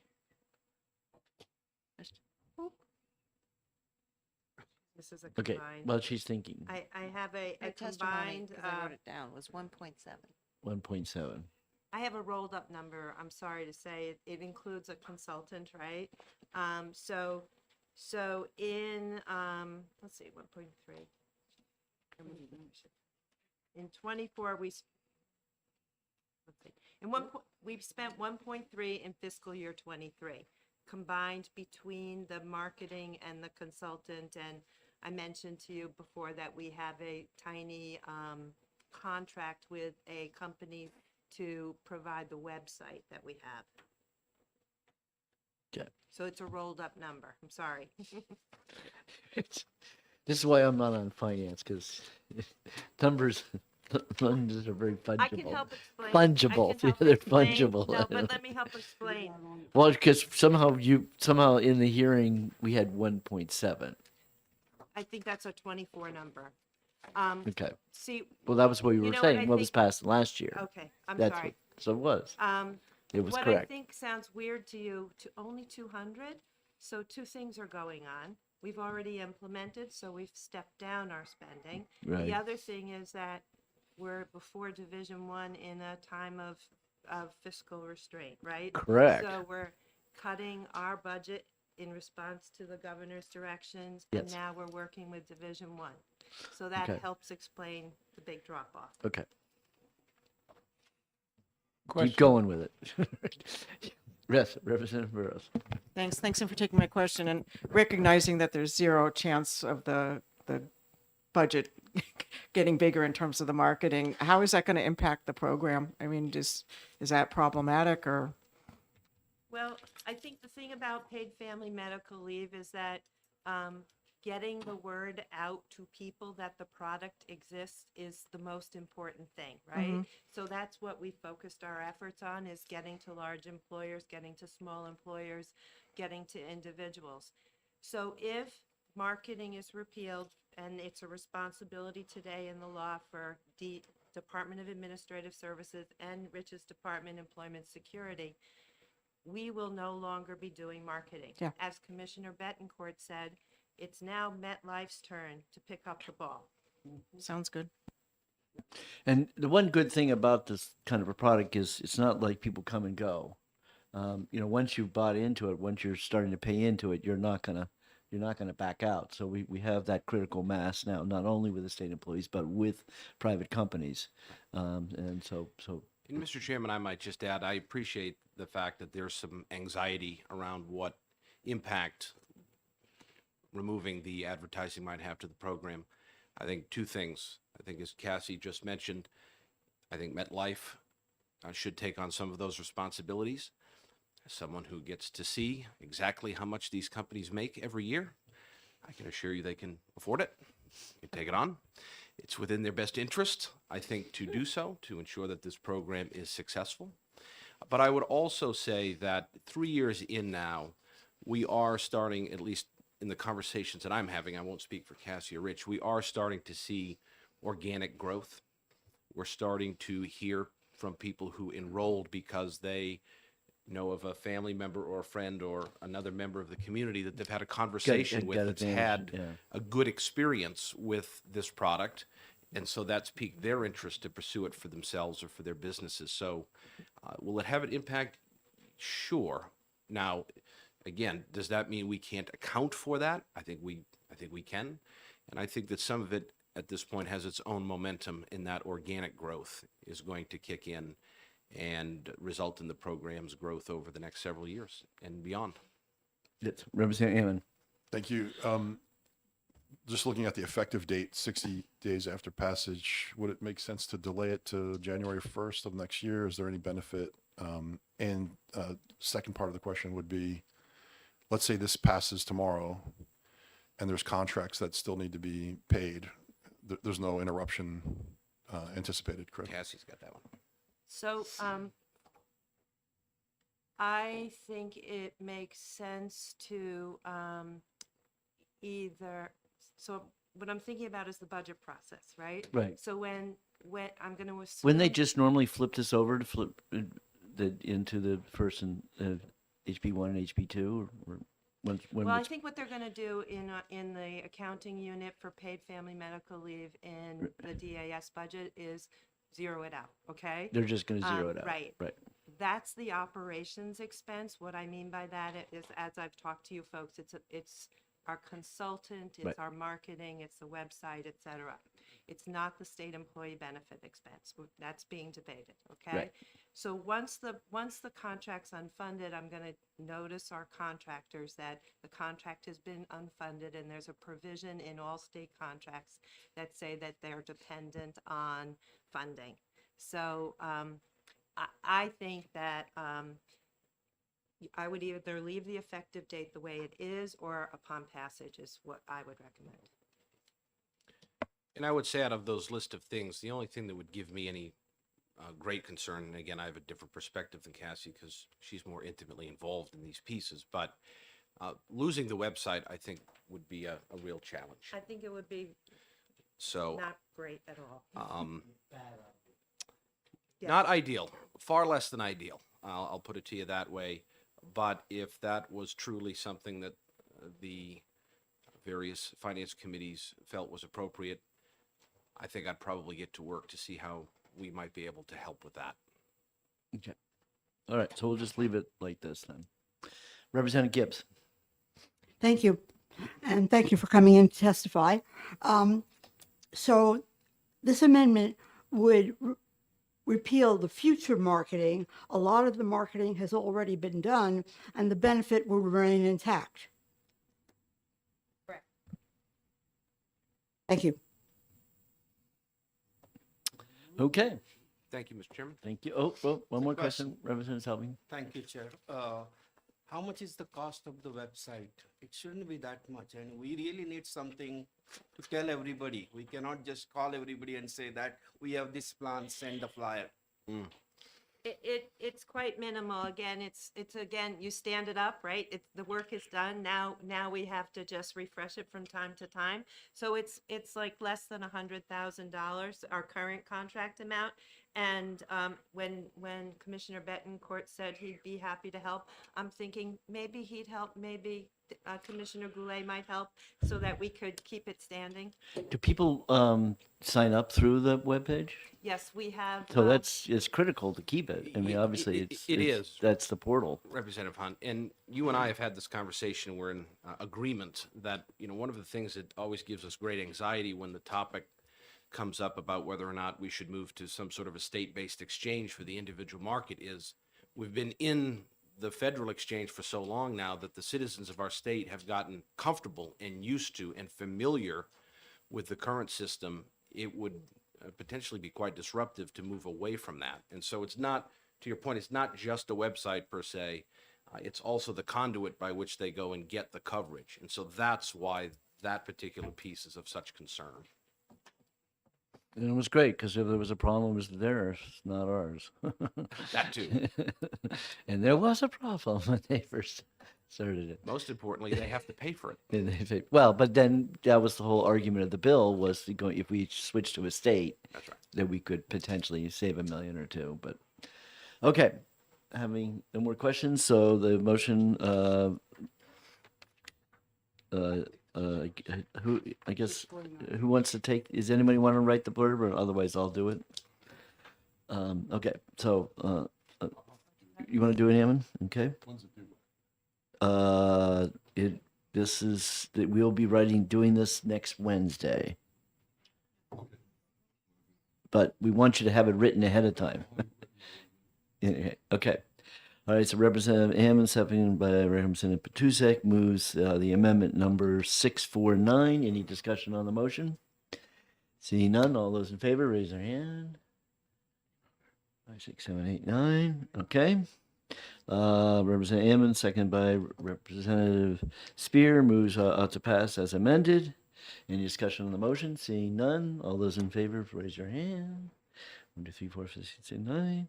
And we're good to go. And we're done. Look at that. Who think we could actually do 1, 2, 3, 4, 5, 6, 7, 8, 9, 10, 11, 12 bills in an hour and a half. I thought we'd be here all day.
Started. Thank you. All right. HB 507. Credentialing. All right. Oh, yeah.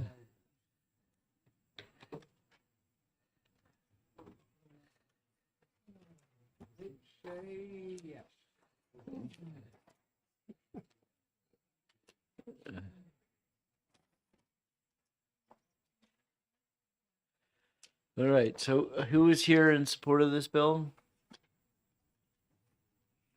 Don't all trip over yourself. Okay. Why don't you come on up here and jog our memory about this bill?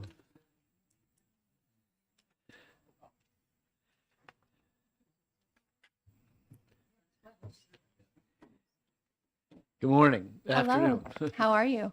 Great. It's nice to see you all. So we already submitted this. This is for our work session, correct? Correct. So just jog us. What was the problem you want us to solve? Okay, so this is about, trying to find those bottlenecks. We all know, I think we've heard from most of our constituents who try to get mental health care about the lack of mental health care in the state, certainly. And one of those parts is the inaccess to credentialing, getting that through, not making it easier to get credentialed, but certainly finding the areas that are causing some stricture in getting credentialed. And this was just one of the areas. So sorry. So, give us a story of a problem. What is the problem we're trying to fix here? So I'll go back to my original. So it's the current law requires health carriers to credential primary care physicians within 30 days of receiving an application. And this bill would extend that requirement to mental health care providers. So we already have something on statute where we said we understand that healthcare providers can be within 30 days. But currently, I'm trying to remember how long it can take for mental health care providers, but it's certainly not within those 30 days. So we're wanting this to shrink this down to within 30 days like it is for the other healthcare practices. So you want to mandate that, because we have this network adequacy statute that requires that insurance companies have an adequate network, which often we've heard complaints that when it came to mental health that it wasn't well covered, or there was but you're saying is that the insurance company is dragging its feet and getting credentialing done for mental health.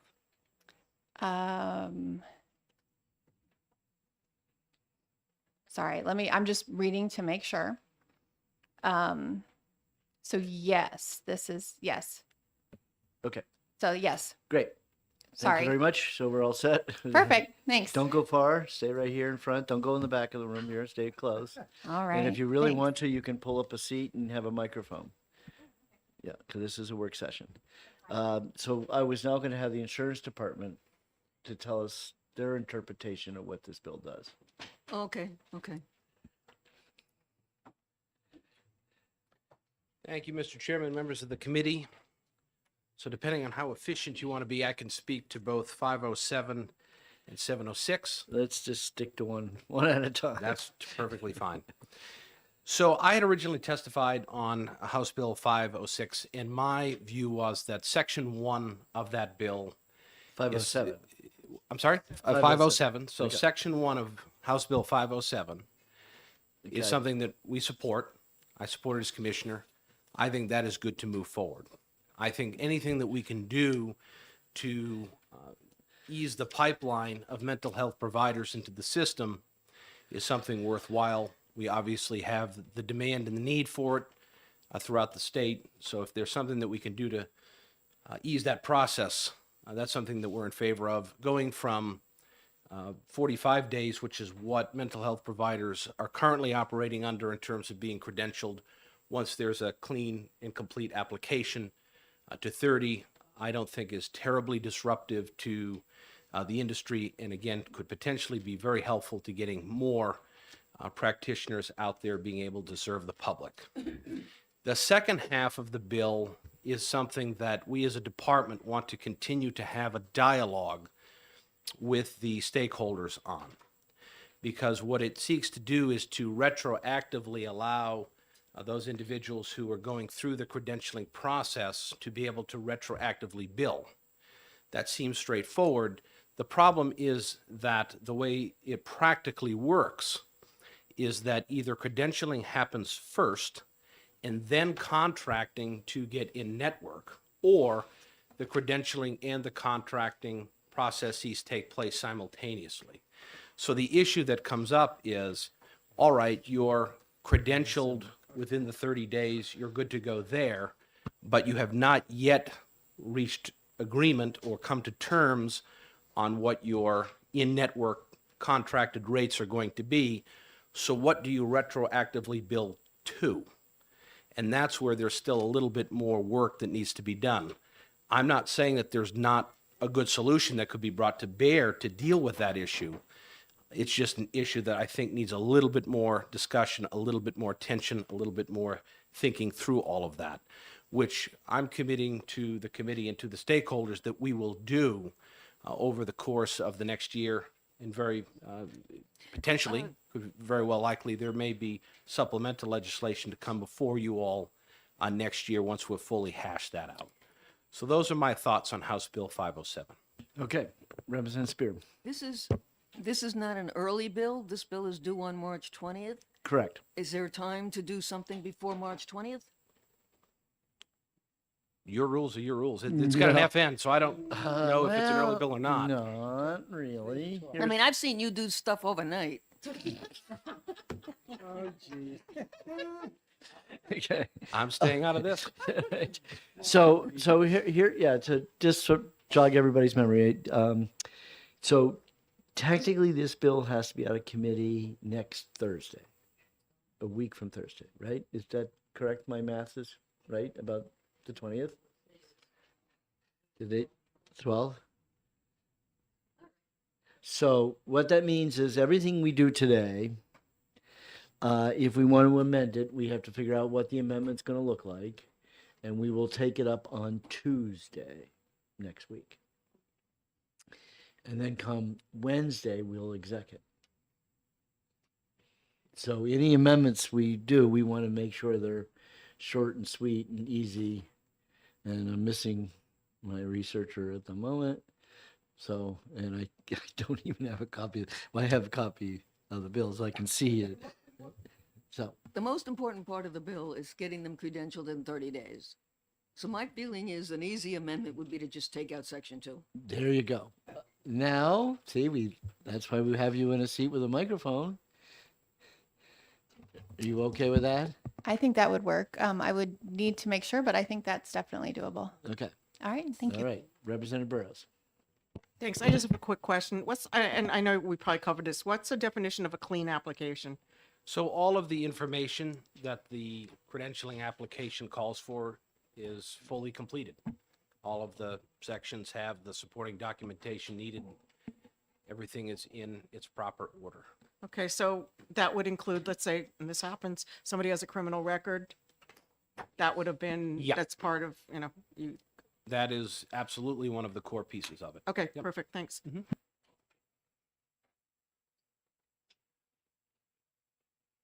Anybody else?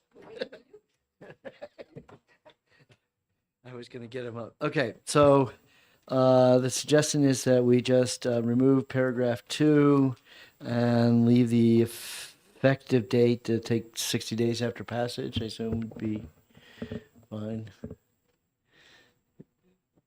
Maybe not. You want to have it January 1st? Okay. I knew that was coming. I just knew that was going to happen. Paragraph 2, right? Right. So, all right. Okay. All right. To the- So we delete is gone. section 2 to 3. Effective date January 1, 20 26. Okay. Is that everybody in the room? Anybody have any other comments other than those two changes? And we're all set. Thank you very much. Okay. 275.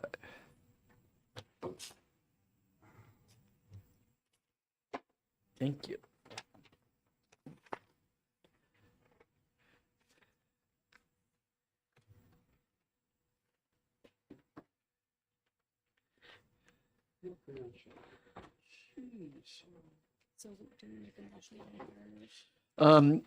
I guess, I mean, in terms of taking a straw vote, right? Is there anybody have a problem with those changes? But I'm back on 507. So where you just say we discussed potential amendment and removing section 2 and changing the effective date. Okay, so speak now for more. Anybody have a problem with any of that? Okay, good. All right, next is 275. All right. Is this your bill? I know you might find it hard to believe, but I would lose my mind if I remembered bill numbers.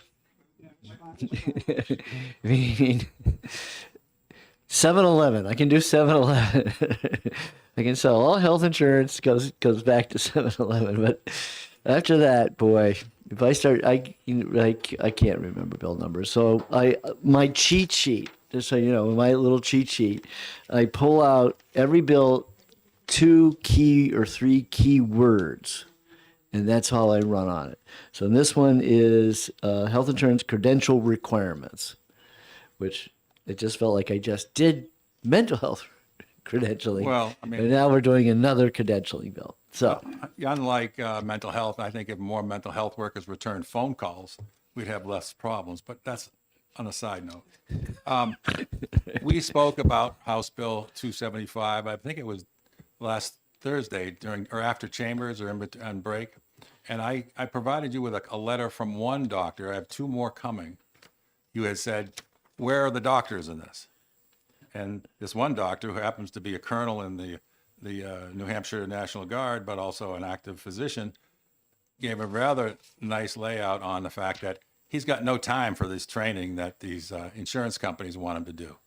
Okay, it takes away time with patients, but it also increases the cost for his practice, depending on how broad the education has to be. I'll wait if you want. So what was he trying to be, and what was the course they wanted him to take? Well, the one was with my dentist, and I got an inquiry about the dentist. They wanted all 4 locations that they have before they would be considered certification with the insurance company, to have all of their staff being trained on LGBTQ plus training. Now, I think everybody's teeth, and my dad was a dentist, everybody's teeth are the same unless they fall out or there's a problem. So I don't get that. But anyway, the insurance company probably required it for their ESG score. But it really goes further than that. Is if there's other training that these people have to have, they have to pay for it if the insurance company want them to do it. And they go through undergrad, they go through medical school, they do residency, they have to be board certified, which all have courses and requirements and costs associated with it. So now the insurance companies comes back and says, well, we want you to take this course. Well, and I know you folks are very concerned about the costs that insurance companies incur, but if they want this course to be taken, I view it as a cost of doing business. And actually to go one step further, it's probably less expensive for the consumer because there'll be more insurers to pass this cost that they want instead of just being on a physician or a dentist or any other healthcare provider.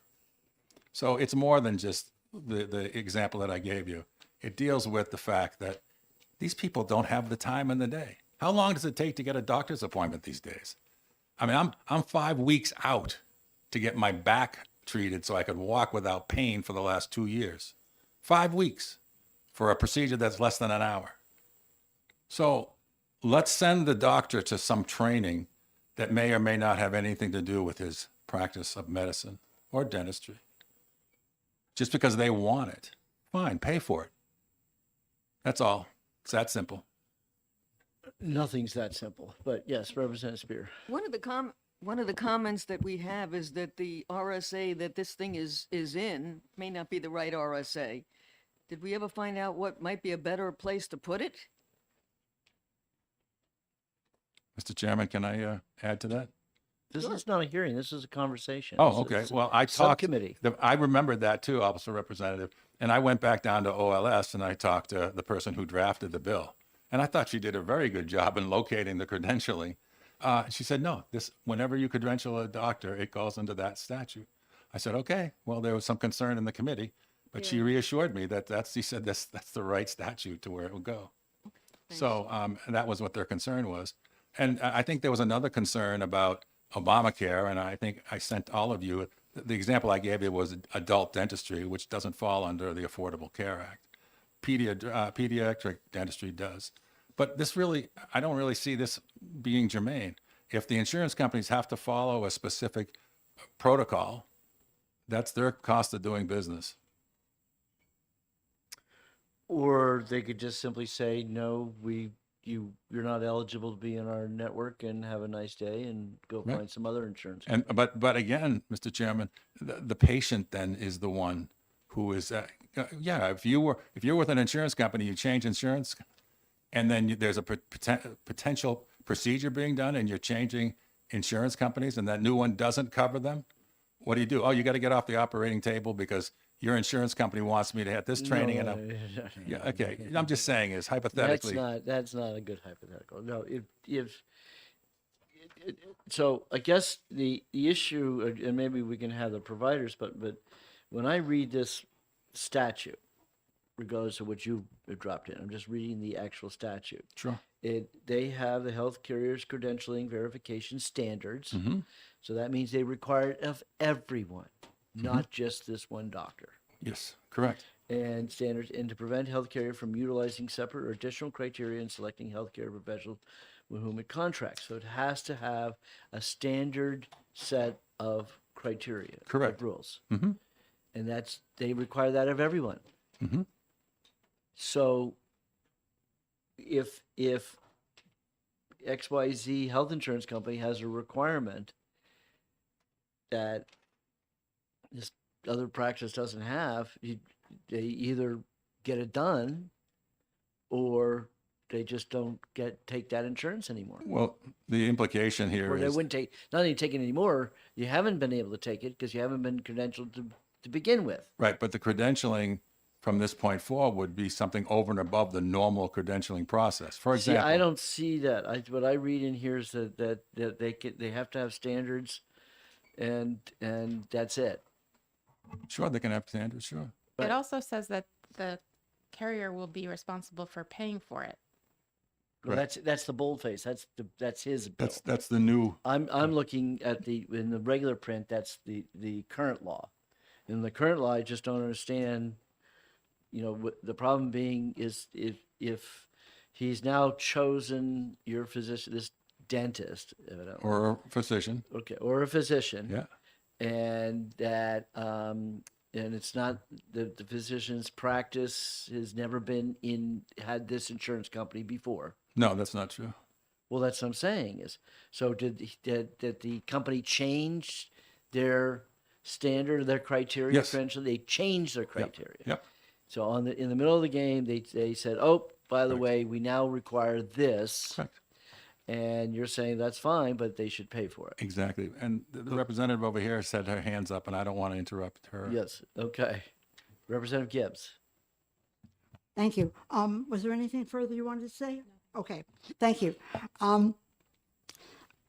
Okay, this bill requires that if there's additional credentials required by the insurance company, presumably something beyond their standard credentials or beyond what they required when From the state. physician originally signed up with the Sure. insurance company, the insurance company would have to pay for it. Correct. So that would solve your payment problem.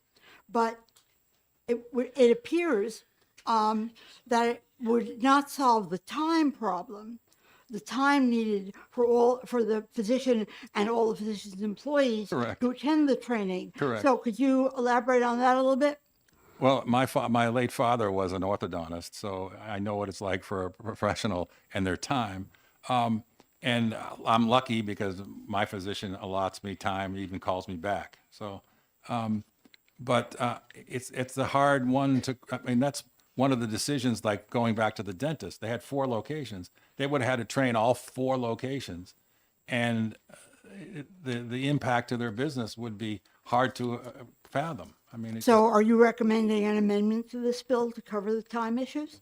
I'm not. I'm just saying is that let the insurance companies pay for whatever the cost of the education is. Thank you. Well, thank you. May I ask the nature of these trainings that they require? Can you elaborate on the nature of these training that they require you besides the standard? Well, I just used the example of what my dentist had been through, but I'm sure there's other demands placed on healthcare providers too. And if you read the letter from Dr. Kelly, I mean, it basically says that he doesn't have enough time to do this, but if it's required for him to do it, from So the insurance- is it mostly administrative in nature, mostly Well, if- requiring to if- adhere to protocol, or what's the nature of these training they require? when I asked him about additional training, he said that when they become board certified, there's some additional training, but that's part of his ability to become a physician in whatever specialty it is. Okay, like cardiology or neurology or whatever the case may be. I just don't want an insurance company to tell our healthcare providers that they have to have training before an insured, like any of us, can go to your doctor, your dentist, or whatever, because they want that coverage. And it's funny too, is I remember, Mr. Chairman, is you hate putting additional requirements on insurance companies because it then puts more costs to everybody else that gets insurance. Well, this is the opposite. This is the insurance companies doing mandates, trying to tell the doctors what to do, and let the doctors pay for it instead of them. That's exactly what's happening. It's the exact opposite of what you don't like to see. So what's the reasoning? I mean, there must be a reasoning the insurance company gives you. What is the reasoning behind the insurance company? Then they ask you to adhere to those additional trainings. I'm sorry. Adhere to What is the reasoning behind these additional training that the insurance company tells you to do it? I can't speak for the insurance company. Like I'm the sure- one with the dentist must have been for their ESG score to make sure that they're capable and available, doing what they think is socially right. Can we get the insurance companies to tell us a little bit about what kind of training they require? Just generically to respond, it doesn't matter what kind of training it is. It does. Wait, just wait. In other words, to be a physician in this state, there's certain requirements. There's undergrad, there's medical school, there's residency, there's pixie dust. But protocols keeps That's a changing. doorbell. That's a doorbell. Yeah. So there's a host of education that these people go through. But the point that I'm trying to make is regardless of what the educational requirement they have, if they're requiring a certified physician or a dentist that has gone through OPLC, by the way, which is its own challenge, then if they want it, they should pay for it. That's it. We got it. You've said it 3 times now, so we got it. Have a seat over here, please. Can I just- Well, you want to ask? You're going to ask a question. Go ahead. Is it your position that if the insurance companies are required to pay for the training, that might discourage them from making additional requirements that might not be directly relevant to the practice of medicine or dentistry? One would hope that, yes. That would be a great way of putting it, yes. Thank you. Oh, thank you. Okay. John, can I just say something quick? Yes. Yes, thank you. We can't vote on something like this unless we know what the training is about. No, but that's not good enough to say any. I need to know what it is. Yeah. Okay. So let me humor you before we get too far. We get the insurance companies. As I further read this paragraph, I will start with the very first phrase. And I say this only because, Jack, you were saying how about what I don't like, okay?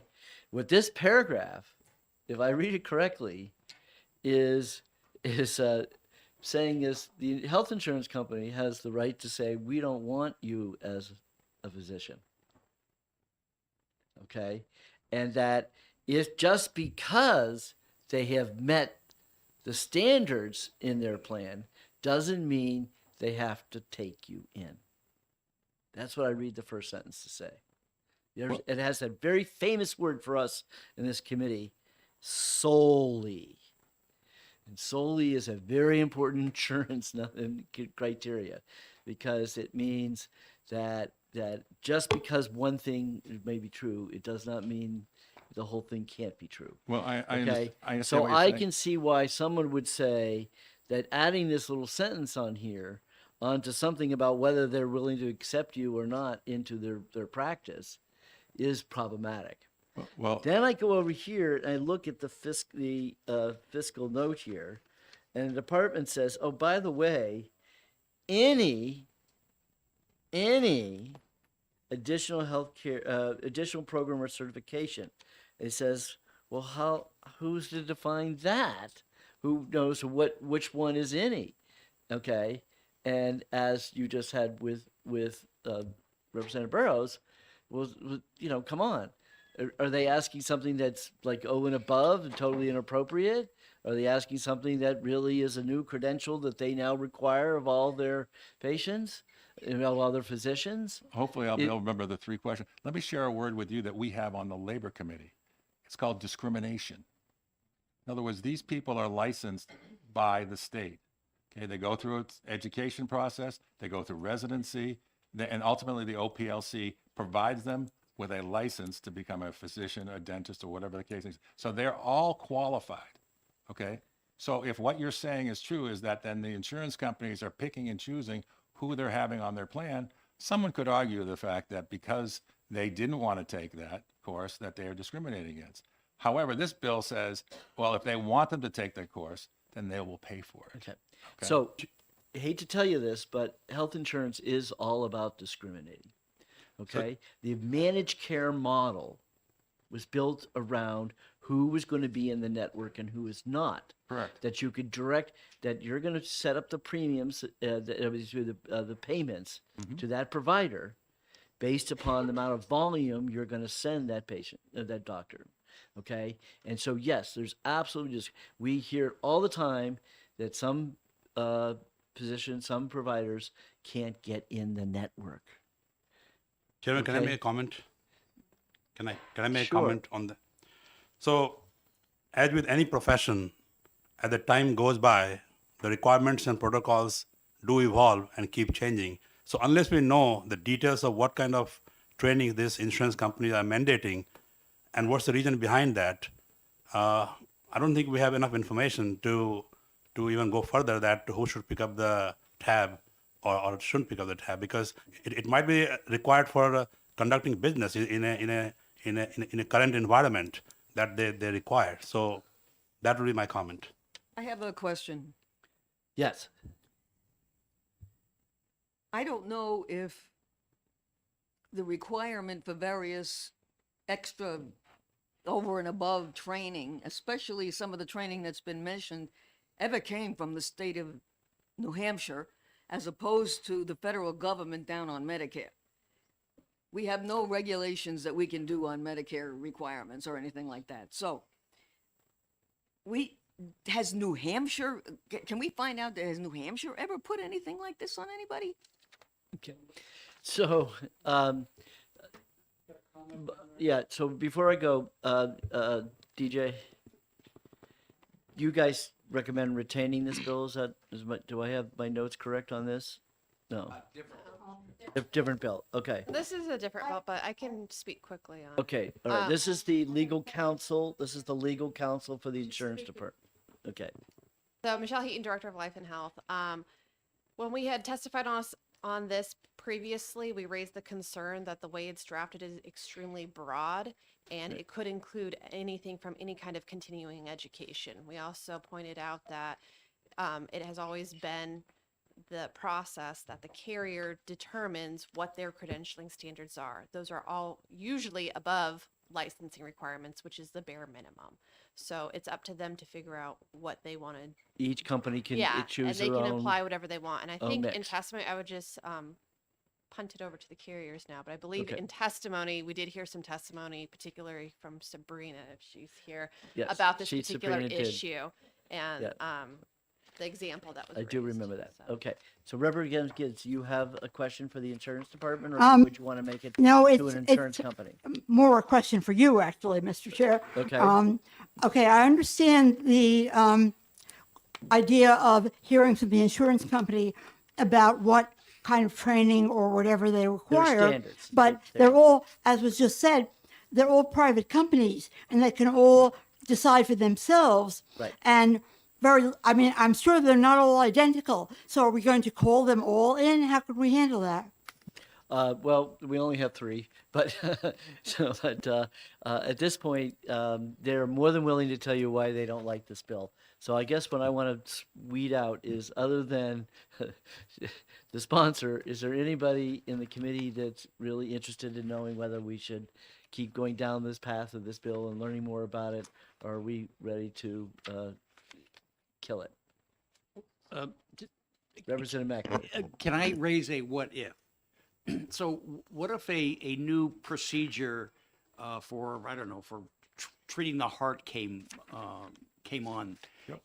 Wouldn't an insurance company say, wouldn't it be allowed to say to a physician, in order for you to do this procedure, we want to make sure that you've got this additional training? Would that be unfair for the insurance company to ask that? What most insurance company would say is, we're not going to pay for it. It's a new procedure. However, if you have an issue with, Mr. Chairman, if you have an issue with the language of the bill itself, so where it could be incorporated in the existing credentialing, I'd be more than happy to talk to you about that. And We say, can, but you're going to have to save that for another year, because basically Not the if it issue, does. the issue here, the language of this amendment, the way you've written, the way the bill's written. Right. When you start, if you get beyond any additional, and then you're going to try to figure out some language about what was the rationale for the insurance company to add for this different credentialing standard. I think what I'm just hearing from all of the committee members is that the insurance companies are free to set their standards and set what they want to make their requirements to be. And so therefore, why would we step into trying to figure out, referee, which ones they should pay for, or which ones they just say they think you should have it? Because the doctors only have so much time in the day. That is not a good excuse. I'm sorry. So when they're all physicians have to do continuing education. I got that, okay, and it's usually for betterment of their practice. But That's I'm the just saying, theory. I'm just saying, at what point in time do we say enough is enough, too? Because I don't want to wait for a doctor. It's not us to say uncle. It's the insurance companies to decide what they think is appropriate and what is not. Oh, yes, okay. That's a good excuse, sure. At least it was your name and not some slang word that I've heard my name. Thank you. I'm Sabrina Dunlap, Senior Director of Government Relations for Anthem. I just wanted to refresh memories because this was a while ago. The anecdote that was used when the bill was introduced involved an Anthem Medicare Advantage plan and a contractor that we contracted with who administered a basic training that was required under federal law. They were following CMS guidelines. So I just want to be very clear that that's what was discussed originally with the hearing. That was the basis for the bill, apparently. And so I just want to be clear, we're sort of talking about one thing over here, but the bill was based on not even an insurance company. It was a contractor that we used in the Medicare Advantage space, in the dental space, that was simply following CMS rules. And it was around culturally and linguistically appropriate services to make people feel more comfortable in the office, something like that. So I just wanted to level set that that's what we were talking about. Thank you for the opportunity to clarify. Okay. Don't go away. No, we're all set, Jack. No, adult dentistry is not part of Obamacare. Okay. Federal law goes we're beyond talking the about, ACA. this is about, we actually know a little bit about Medicare Advantage now. We've been all boned up on that now. So you're all set, Jack. Okay, who would like to make a motion for inexpedient to legislate? Not me. Representative Burrows. Okay.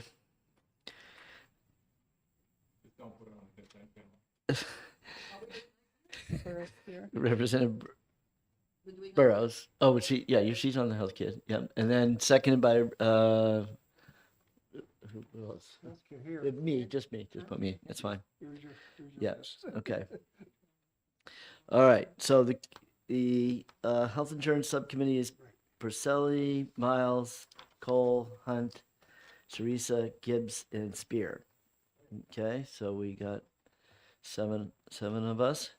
All those in favor of inexpedient to legislate, raise your hand.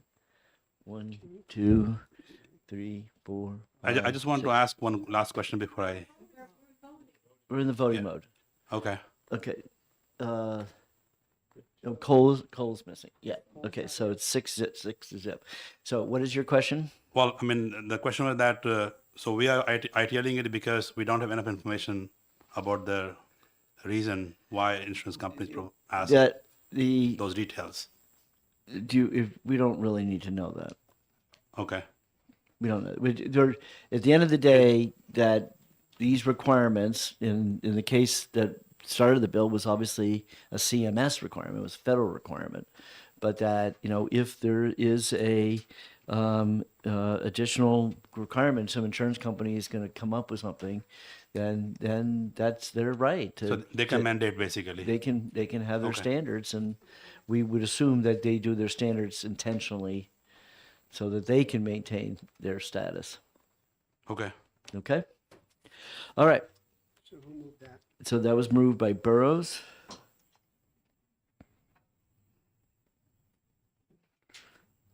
Seconded by me. ITL. Okay, next one, 706, provider audits. 275. Isn't that one we just did? We just did 275. Okay. Okay. So 706. All right. Provider. This is the one you guys want to kill, right? No? Why are my notes all wrong? Oh, this is the audits, right? This is the one we want to retain. Because this is the one we got the feds haven't really sung yet, right? They're still. No, that's our data bill. That's later. That's a data bill. You guys Why are do all handling these too many seem- bills today. Seem all the same to me. Okay. I'm here to help. Hopefully, I don't make it any worse. I'm from the government. Okay. Goodbye, Jack. Provider So, audits. With respect to House Bill 706, Okay. I'll offer a friendly suggestion, and then Okay. obviously you all do what you feel is best. I appreciate the fact that you've got a little bit of queasiness at this point to retain any more legislation. My suggestion would be, though, to make an exception for this bill, and I will give you my reasons. So, because we've had to be involved with so many pieces of legislation this session, both House and Senate, I did not have the opportunity to touch base with the stakeholders who have prompted House Bill 706 to be brought forward until just this past Monday.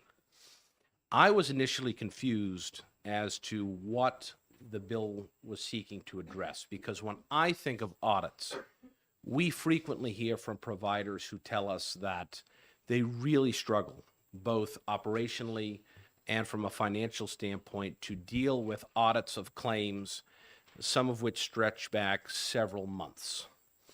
But typically it's the case that the audits happen, and again, what we hear most frequently are complaints about the audits that happen post-payment. So the service has been rendered, the payment has been delivered, and then some period after that, there's an audit, and sometimes there's actually a clawback of the funds that have already been paid associated with that, and the provider struggled to work through that process.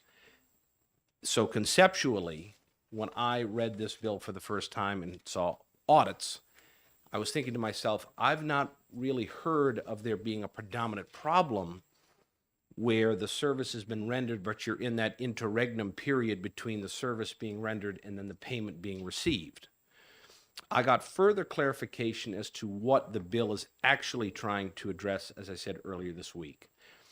And what it appears to be speaking to are the practices of some carriers that are innovating around the prepayment review process. That, as I understand it, is truly the pain point that the providers are trying to address through this bill.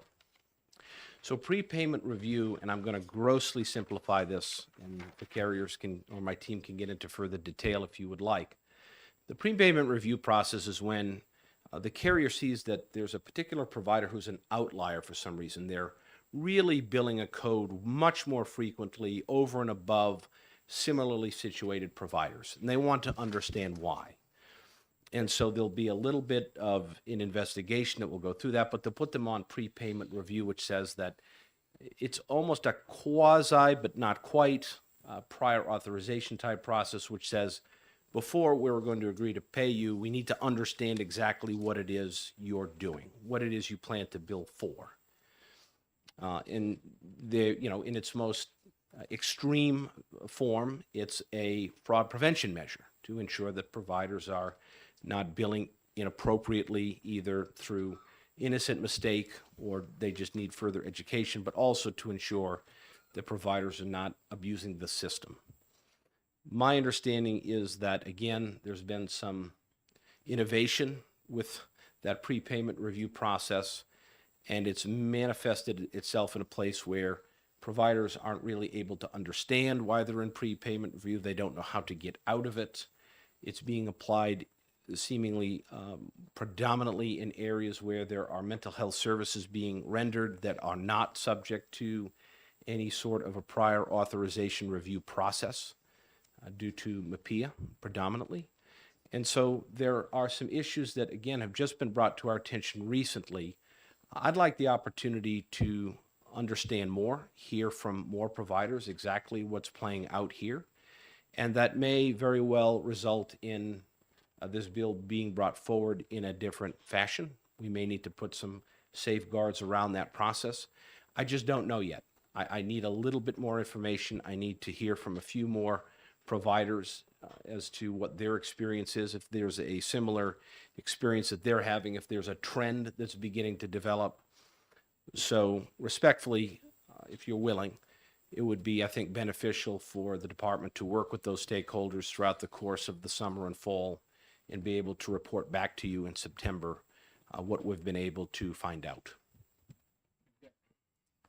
So they're requesting that we retain the bill so they can come back with something that seems to address the issue. Does that sound okay with you, Representative Gregg? Okay. Anybody have a problem with retaining this bill?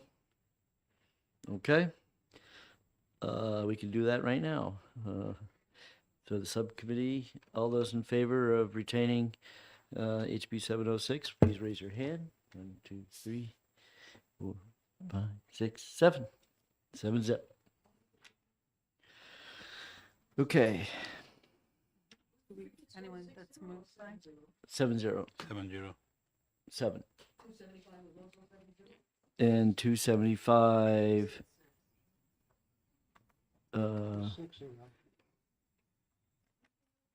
Yeah, because Cole was out of the room. Yeah. Right. He still is. Because it was 1, 2, 3, 4, 5, 6, 0. Okay. Okay. And do we have who moved it? I moved it. Any second? Okay. Is there a second? And seconded by Representative Burrows. Okay. Onward and upward. 316. Oh.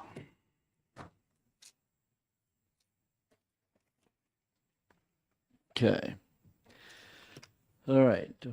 This is my ambulance bill, right? I got the right bill. Okay, so this is the one we want to pass because this is the one the department has done all the hard work on it, and we've had some hearings. And you want to make the motion? I want to make a comment. Okay.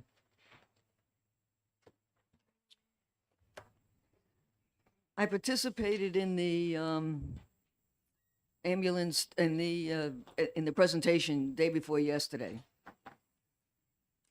And other than coming away depressed, what I saw and what I heard was a problem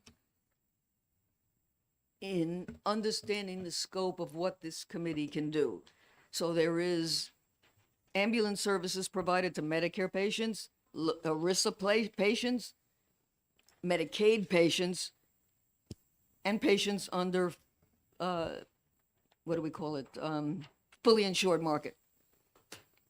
And this committee only has control over what is legislated and regulated for the fully insured market, leaving out Medicaid, ERISA, and Medicare.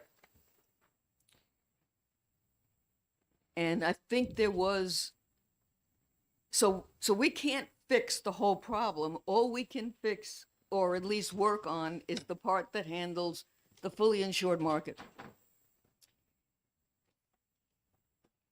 And while that's the smallest piece of this whole thing, that's all we've got. And so we expect to see more bills coming. Maybe we can do a bill for Medicaid. We can't control anything with Medicaid? Well, then I don't know what we can do. No, Chairman, the I want rest to of make it. a comment too. Yeah, well, that's not totally correct. I thought we could. Can I make a comment? We do regulate the supplements. Can I make a comment? Representative Teresa. So I think we discussed in detail last time about 316. What we didn't discuss at all was 725. And both those bills are going to address the needs for ambulance services. So I would suggest that, we should discuss these together. And I don't think you can pass both. You have to pick one over another. Correct. So I should discuss that in conjunction to each other, not like in silo. So should we do it together rather than voting on 316 then voting 725? We generally try to avoid doing that, but if you want to discuss the differences between the two, Yeah, we the- certainly can talk about that. Yeah, So the- Representative Miles has a point of view on that, doesn't she now? Thank you, Mr. Chairman. I do have grave concerns about 316 because it not only prevents them from balanced billing, but it also doesn't give them the amount of money that they've verbalized would be adequate. And so I think that could cause more harm than good at this point. And maybe we could retain 316. I'm not sure. I'm Well, very concerned so that what, tell us about 316 doesn't do. 725. Why do you think 725 is the right answer? I think it is based on what the EMS chiefs and bureaus have all come and testified about. I think that's what they have decided is adequate at this point. Yeah, and I would agree with Reverend Miles. That's the point where I wanted to mention that we should discuss this together. That way we know what's the difference. The only difference between these two is 316 is giving you less than 200%. 725 is giving you 325%, which is what the ambulance companies, they feel is adequate. Right, And but also you the fire chiefs do feel. understand that 325 is basically expecting the 12% who have private insurance to make up that the 12% was the 316, the dollar amount that it should be appropriate for that group to be paying. But that 725 says we're going to disregard that. We don't care. We think people who have private insurance should pay to make up for what we don't get Yeah. from Medicare and Medicaid, So which let's- are the let's- 80% of the users of the ambulance. So can we step back a little? Can we step back a little before we go to the premium part of it? So, I know, Chairman, you like small, short stories. So just to give you a small story, is that suppose somebody is in an ER and the doctor prescribes that person needs, 325 ml of oxygen to get back on feet, while then the hospital gives only 200% of oxygen. While it could be a little bit helpful, but it's not going to achieve the goal what the doctor That's wants the to see. reason why hospitals are highly subsidized So- by the state to make So up that, for that the was just fact a, that they that have was a just an shortfall. example. In this case, repeatedly the ambulance department and also the fire chiefs, they have given testimony. They have expressed that in order for them to operate productively or operate properly, they probably would need 3.5% of the Medicare need, not 200%. While 200% might give them something, but that might not be adequate for them to operate. Now, coming at your point of premium, I heard last time that the bill 316 is going to raise $4 for the insurance person per year, while 725 will increase to $7. That's a difference of $3 per year per person. For a family of 4 people, that's $12 for the year, which is $1 per month. Now, I don't think $1 per It's month. $4 per person. So that if you're a family of 4, it's now $16. Yes. Okay. So I mean, dollar something per month. So I don't think that's a big jump in premium, $1 something per month to negate this. And the second thing I would like to say is that in general, insurance companies, they make quite amount of profit. Okay, And I so don't think another this thing that is- you need to know, that under the Affordable Care Act, insurance companies' profitability is capped, and that it is limited to 10%. So that means they can, and they share their premium, when they charge their premium, 90% of that premium is predetermined by a 3-year average of look back on what they paid out to providers. The remaining 10% covers all their costs, marketing, their people, their personnel, the paper pushing, all the bureaucrats, and then maybe somewhere in there they can find a profit. So- that is under the law. Okay, so even if the insurance company is going to pass on all the expense to its members, as you rightly said before, that the proposal that you are proposing 316 is going to raise $4 versus 725 bill is going to increase $7. It's a difference of $3 per person, and that's for a family of 4. That's $12 So for the family. where does this stop? $1 a month. This is ambulance now. So Yeah. do you think we should be charging all the same people who have insurance?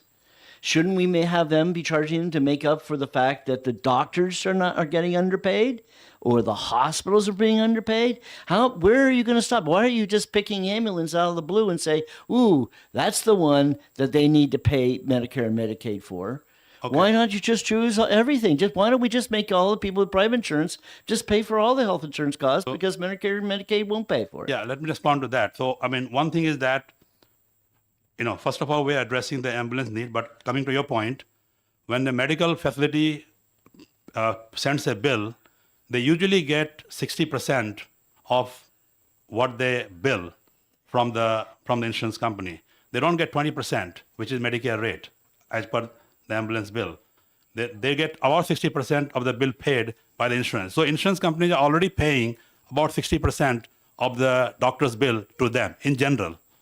They don't pay 20%. They never pay 20% of the bill to the doctors or to the hospitals. But if they are paying 20% of the bill to ambulance As services, we agree, they're already paying the largest portion than anybody else. They're paying more than Medicare, more than Medicaid, more than even ERISA's. But how much is Okay. more? When you say more, what is Way more. You quantifiable? just said 60. No, I said 60% for the doctors saying- and hospitals. We are talking about ambulance. If the ambulance is asking that, give me 60% of the bill. Okay. All then right. Okay. I mean- think you made your point. All right. Representative Gibbs has her hand up next. Thank you. Okay. We can't touch ERISA or Medicare. Those are entirely federal. Medicaid assuming we could touch anything, we could touch only the state portion, but that's really going to be controlled by the governor and the finance committee. So there's probably very little that the Commerce And we have Committee no money, right? could do about it. Yeah. So during the public hearing, I found the ambulance providers believable. And as I believe I said during the public hearing, therefore I prefer 725. However, if the provisions of 316 are the consensus of the committee, and if that is what is most likely to pass, I would be willing to go along with that. I did listen to the consulting company's presentation on Monday. It's the one that Representative Spear was talking about. Yes. And that's what 316 comes from. And honestly, I was not impressed. It was all numbers, no evaluation, no analysis, no reason why they made the conclusions that they did. So I was just not impressed by it. I understand. Were you there, or you listened to you Virtual. watched? Sorry? You did it virtually. Virtually, yes. Okay. They did explain exactly why they put the numbers that they painted in. I was They- very Absolutely. I was completely opposite. I mean, yes, I was listening on the phone, but they delved deep into and how they did the exclusions and how they did the numbers and Yes, and and I thought they did a very good presentation. So I'm sorry you were not impressed. Their explanation was all numbers. Okay. Well, that was what the whole What I was point hoping was. to hear for was something articulated, as in we decided on this number because after considering factor A, factor B, and factor C, we also considered this other number, but we decided against it because there was nothing like No, that. but we didn't want that. We told them we want to know what it does it really cost for private insurance companies so that for these ambulance companies, what should be in a vacuum. You could say it's in a vacuum. We're saying we're taking the Medicare, just the clients who are actually there. What would the number be? And it came in at 202, whatever, 3% over Medicare. So, and the Medicare number was that's a moving target number, obviously, because Medicare number I'm aware. was flush. So, but they just did that to give us some mathematical, combination of how to, do it because of the other bill was 325% over Medicare. And that number was, as it seemed, was literally, as you just said, out of the air. Okay? There was no rationale to the 325. Okay? This bill, the 316, was built on being rational, exactly what it really, the insurance company should be reimbursing at. As far as I was concerned, the providers did provide a rationale, and the consulting company provided numbers. Got it. Okay. Okay. All Okay. right. You but said they it. did not Okay. articulate the I hear reason you. for their You choice. you wanted a little more articulation I rather did. than numbers. Got it. Okay. Okay. Can I finish? What I'm considering doing in the committee, but not in the full house, would be voting in favor of both 316 and 725, so that the full house can give full consideration to both. There is no doubt that all bills can come to the floor. But if I have my druthers, what I would like to be seeing is that 316 is going to be ought to pass, and 725 would be inexpedient to legislate. And yes, you can get up on the floor and fight to overturn that. So Chairman, I understand that. Okay. And we Okay. have discussed this before. And as Okay. I said, I was willing to go along with 316, but I'm still not entirely comfortable. Got it. Representative Miles. Thank you. So in the meeting on Monday, the one thing that I did notice was that, in fact, Representative Gibbs, you mentioned they did not take into account the three highest outliers in their accounting. And then separately, insurance companies pay for a lot of things that don't do much for the majority of their clients. They do something good for a few, whereas this would help the greater good. And so 725 would help the greater good. And so I just think that by passing 316,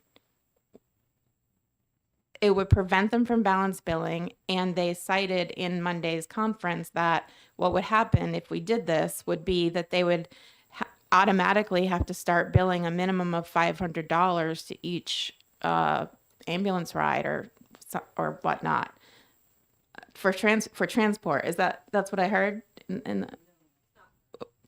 But it was cited. Something along those lines was cited. No, And only so- to the insured, only to the insured.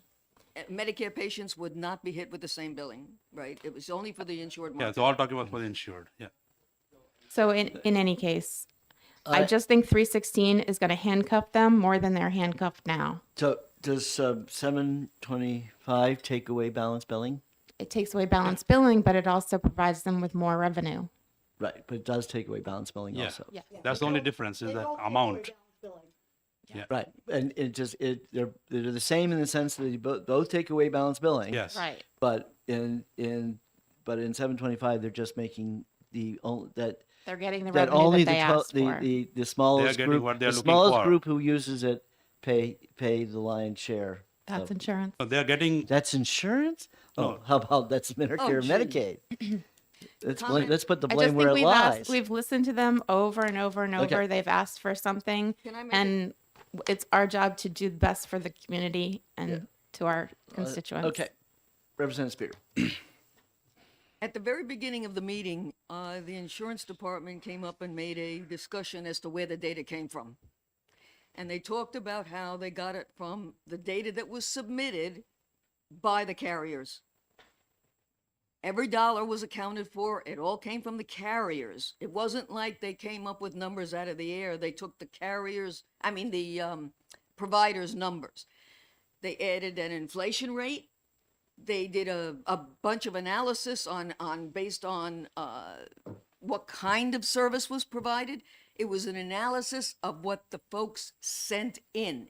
It wasn't made up. It was all their numbers. So the numbers were a very good representation of what it costs to provide the service. Unfortunately, it's only 8.7% of the market. And there's nothing we can do about that. We don't regulate any other part of the market. They did a very good job with the numbers. I'm not arguing about that at all. But they explained The where the problem- numbers came from. The problem that I had with it was that they never articulated their reasoning. And that's what I was looking for. It was real numbers. It was numbers that they submitted. They didn't have to articulate their reason. This was the numbers they were handed by the providers. No one in EMS has supported that. They've all asked for 325% to be adequate, and is all they're asking for, and then we can all move on. No, what they're asking for us to cover an area that we have no responsibility for. We Wrong. don't deal with Medicaid. We have a don't. responsibility to We do cover it. not. can I make a comment? See, I just want to throw one little piece in here. Okay, I went in my town meeting yesterday. We have Senate Bill 2, and my town of Ringe voted $36,000 for our shared ambulance service, Jaffrey and Ringe ambulance service.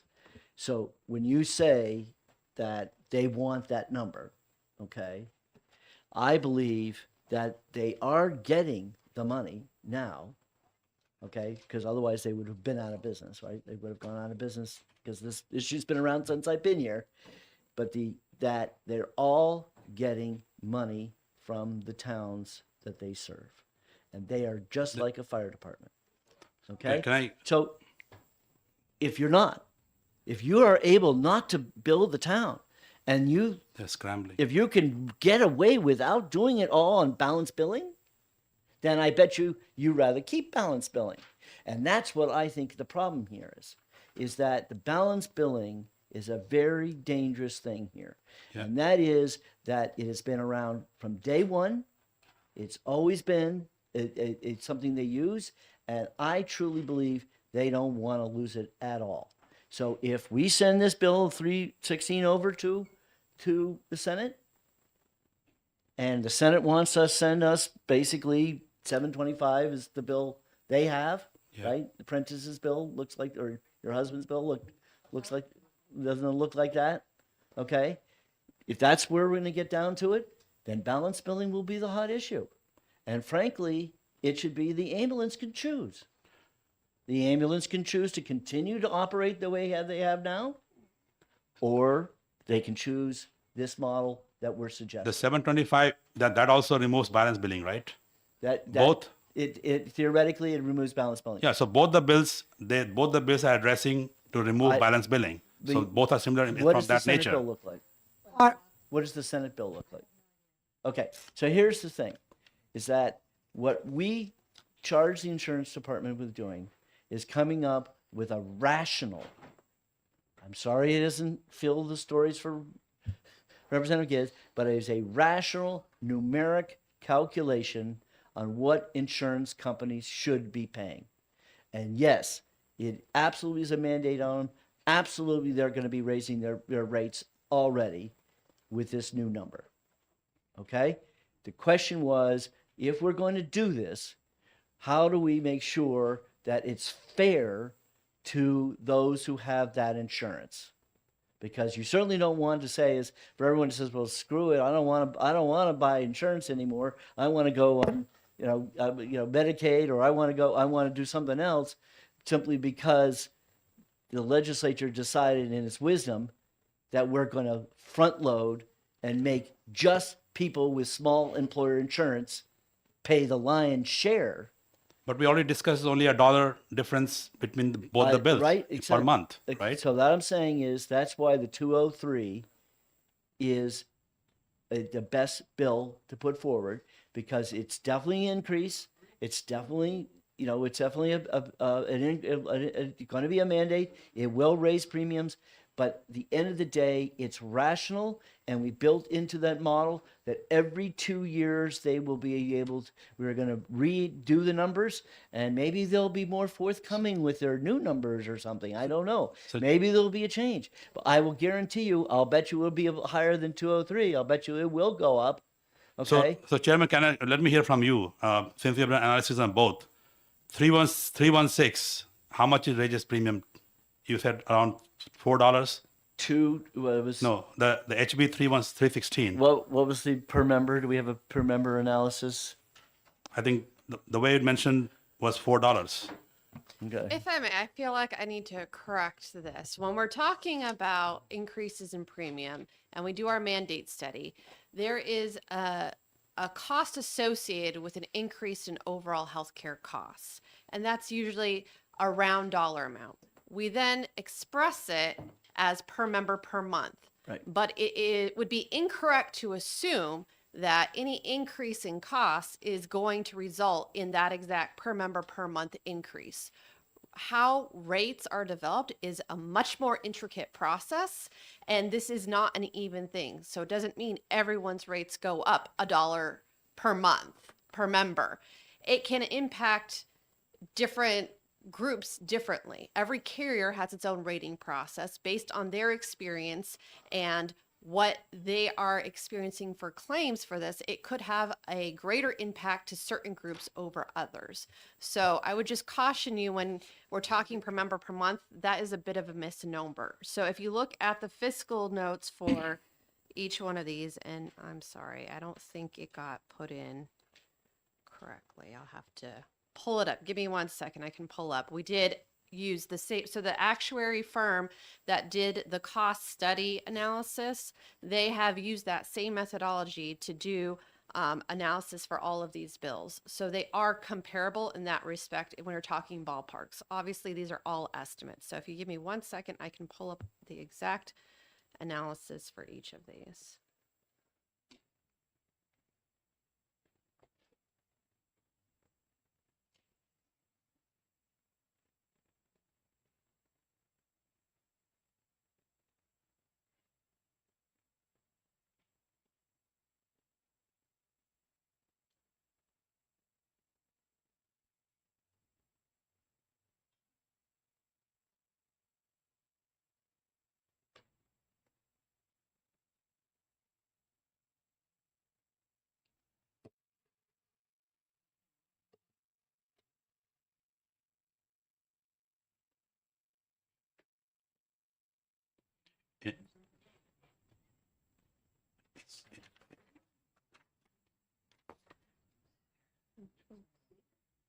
So for 316,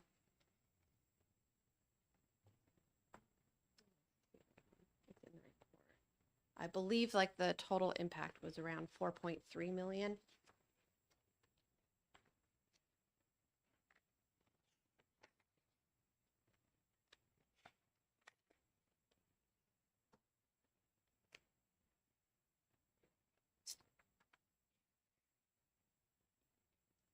$725 should be 30% more.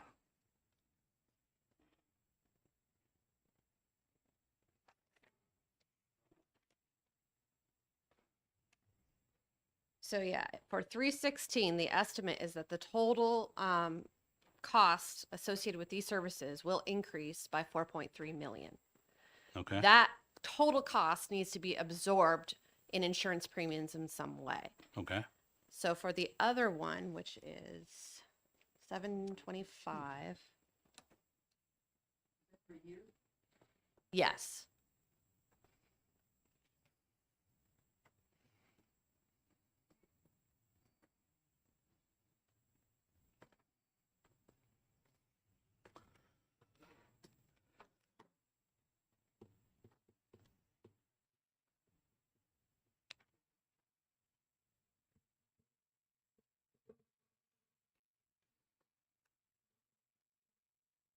So for 725, it's estimated that it will cause a total increase in costs by around 15 million. Yeah, I see that here on the fiscal note. Okay. So, So you go from 4 million to 15 million. yeah, so can I make a couple of comments? First of all, the reason why we are even discussing both 316 and 725 is that fundamentally all of us feel that ambulance services, they need help, and it's a very important life-saving service that we need to help to continue. That's one fact. Second thing, both these bills are going to increase the premium. So we are here for increase in premiums. The third thing is that the number that we are reading, New Hampshire Association of Fire Chiefs, last time they presented this written testimony, they are coming, I don't know how they come with number, but they come 36 cents per member versus 50 cents per member. Now we just heard 4.3 million to 15 million. Now, if you just go by linear, computational analysis, you're providing 200% help than Medicare cost. That's 4.3 million. 725 is only 315%, which is like 100, just extra 35% more help than what you're proposing. So you are increasing, 725 increases only 35% more help to ambulance service than your previous bill 316. How the cost is going to become fourfold by only increasing, do you follow what I'm saying? No. The 316 that you're proposing, that pays only 200% of the Medicare rate to ambulance service, that's going to increase 4.3 million, according to we just heard. Now, instead of giving 200% money, you are now giving 325% money. 325% money is only less than 35% additional cost on top of 200% that you're already giving. So you're increasing a payout of 35% by the second bill. How that cost increases fourfold? That I don't understand. It should be in linear, because you follow what I'm saying. I got $5, I give $7. How $5 will amount to 4.3 million versus $7, which is second bill, will amount to 15 million. I don't understand where the disconnect is. I mean, it's a. I think Do I you understand understand what I'm what saying? you're saying. And part of the estimates for this impact is that we're talking, when we're saying a percentage of Medicare, the Medicare rates, it's not one rate. There are, depending on the billing code, there are a number of different rates. And each one of those rates has a different amount associated with it. So an actuarial analysis is using claims data to say, generally of all the ambulance claims, 40% of it is for this specific code and this amount of money. So that's why it's totaling all of that. So it's not linear, because each code has a different amount associated. I know, but the same code applies to 200% also. See, in one case, Chairman Hunt wants to give 200%. For the same codes, is costing 4.3 million extra. I want to give 325%, which is only 30% increase of what he is proposing for the same codes, for the same billing code, for the same services. It's not like I'm changing service here, but just a simple, if you think simply, how just an increase of extra 1/3, I mean, it's 1/3 more, 325% or almost 1/3 more than 200%, right? You agree with that, right? Yeah. So I'm giving 1/3 more for the same services. How that will cost you 4 times more than what you're paying for 200%. I mean, I'm sure you've done all the analysis and all the numbers, but these numbers just don't, make sense. And I can see where you're coming from, but it's not that easy to evaluate this. And that's is why it we do possible we have could put it an on a actuarial. spreadsheet? There's a way we can do a spreadsheet to somehow show how that occurs. And how much I how mean, much we is can translating try per to come person? up with some calculations, but I mean, that's why we contract with actuaries to do these whole analyses. And No, the I agree. more actuarial analysis we ask for, the more it costs the department money. I So understand. we try to use it sparingly. Okay, with the but- same analysis, with the same what you've done, what is the per person or per family cost increase in both the cases? Do you have that number? We don't know that because that goes back to the intricacies of rate making. We're saying overall Average. healthcare costs are going to increase by this $1 million amount, plug in whichever millions you 4 or want. 15, which one do you want to? The carriers then have different makeups. So every carrier has a different book of business with different people on different types of plans, and they need to adjust for how that's going to impact their plans. I think there's a lot that goes into this, and it's not just what carriers are going to pay, it's also what Their contracts with the covered people are going to pay, because depending on whether you have a bronze, silver, gold, platinum level plan, that's going to impact your cost sharing. So when we're upping the rates for something, it's not just the amount that the carriers are now responsible for paying, it's also increasing the amount the consumers through their cost sharing will also be required to pay. So can And I it's can I a ask? very Is it complex okay? process. Can you just say?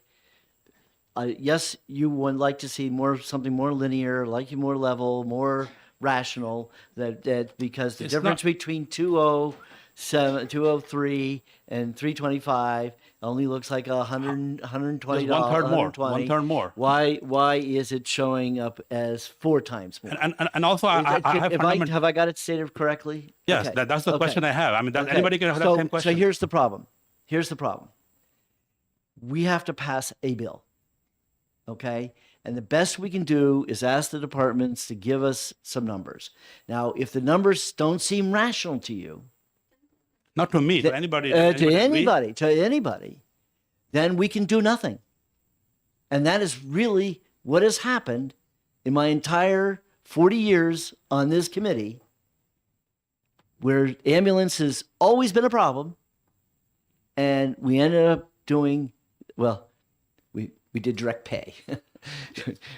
we didn't do much. Okay. We haven't really done anything. So, And Chairman, so therefore, at the end of the day, you have to make a decision that Yeah. you could say is, it doesn't seem rational, that let's just go with a higher number and see what happens. Chairman, Okay. I with all due I'm saying respect, is with at all- some I- point in time, we got to pick our poison here. Could No, we hear one I more got that. time from the Chairman, gentleman can from we move EMS on? that's been having his hand up for a while? Sir, why don't you have a seat over here?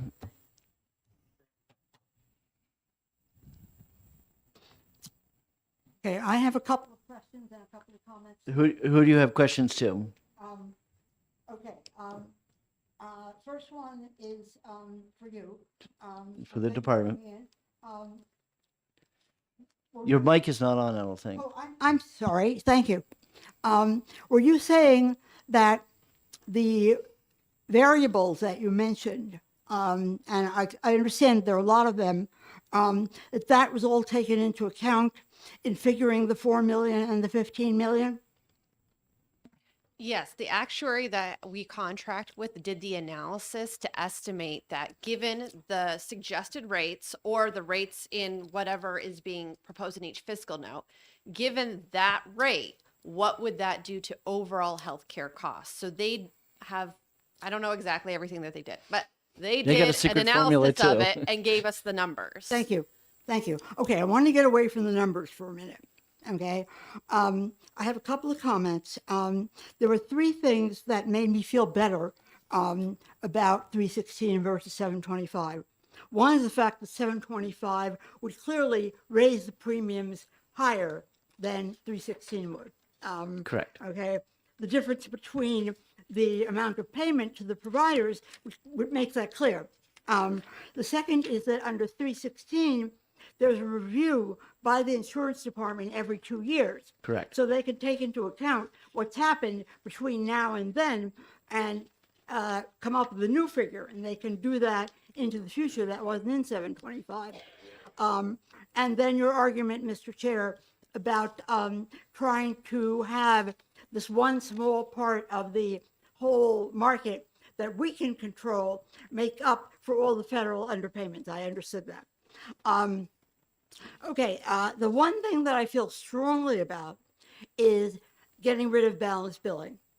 And I didn't quite understand what you said earlier, Mr. Chair.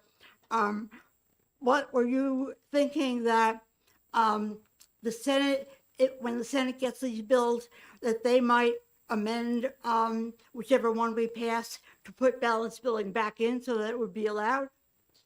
I was suggesting that I have a sneaking suspicion that some ambulance companies don't want to let go of balance billing, and that it's the devil they know, and the devil they built their books around, and they've been operating all these years. So I was suggesting that that if we sent over 316 to the Senate, that they could make that a choice. So that would relevant to both. The ambulance company excuse could me. choose which way they want to go. Sure. So that is a possibility that the Senate will put balance billing back in.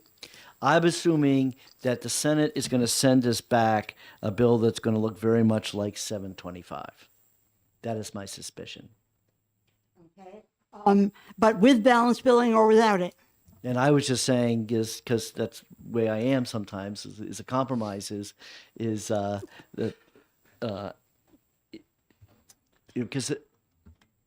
it's funny. All along, this issue really comes down to the fact that most of these ambulance companies, the reason why they do the balance billing is because they don't want to take the contract price from the insurance company because they think it's too low. I got that part. And so therefore, if we're going to get down to where your choice is that we're going to offer you a choice that is going to 200 times more than what Medicare was paying, which obviously is, I'm sure, I don't know where the insurance companies came in, but let's say they were around more like 100 times over Medicare. So we're doubling the potential check.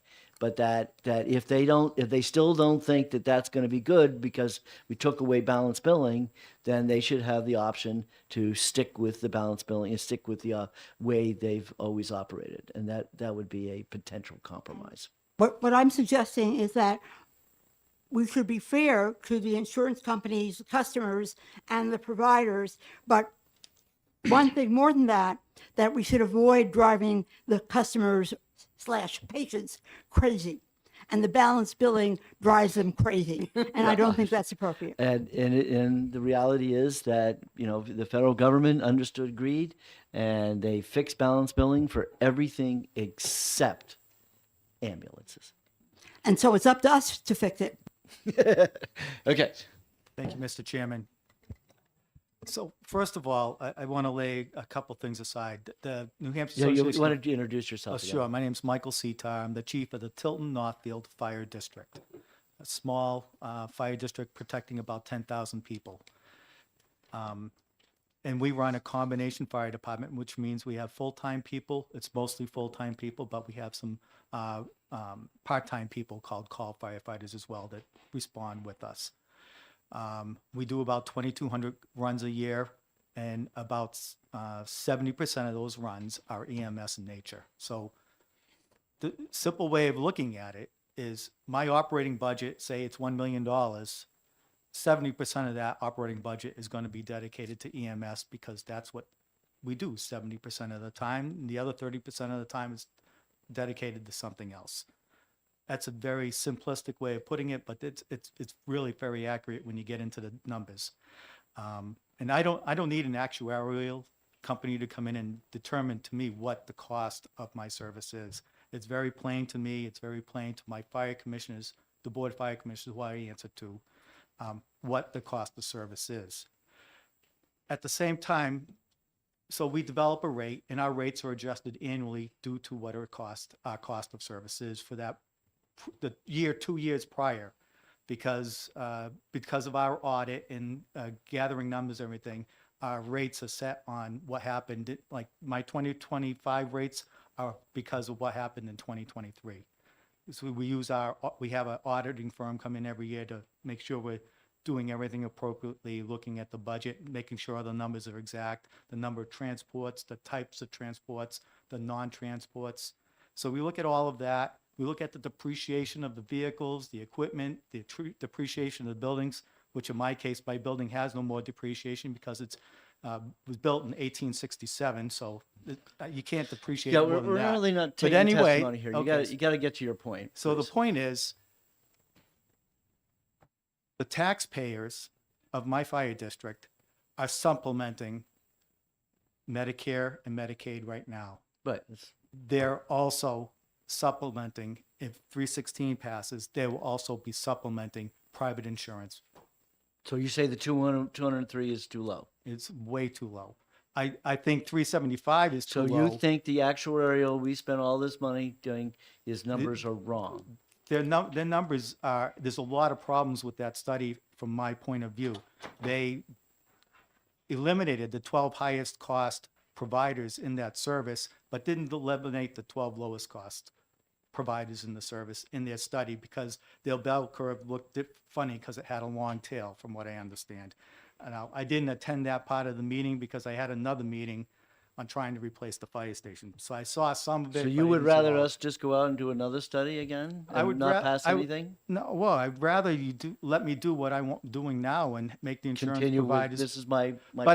but at You the just same continue the way time, they're I operating now. do not want to be balanced billing. Balanced billing is an administrative headache, but it's a reality of what we have to do to What's be the mix? accountable to my What's taxpayers. the mix between balance billing and what you charge your taxpayers? I'm sorry, I didn't hear your question. Well, how much in terms of the dollar amounts that you're getting from your taxpayer? Like we spent $36,000 in my town budget, Mhm. so I assume Jaffrey is going to be about the same. So as compared to Tilton, and it sounds like you were two towns also. Yes. Okay, so you're very much similar to our situation. So we're a fire district, so the ambulance service is part of the fire department. Right, so you had to segment that off somehow. So my operating budget, the proposed operating budget last year, the past operating budget was $3.55 million.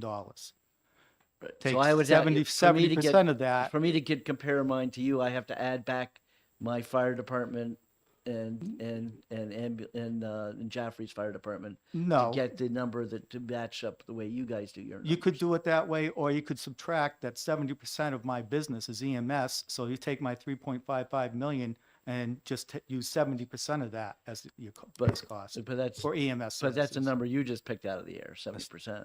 No, that's what my EMS services are. Okay. So. Okay. 70% of my business is EMS. Got it. So that's based on your records? Excuse me? That's based on your records? Yes, ma'am. Thank you. Okay. All right, we got to try to get to a solution here.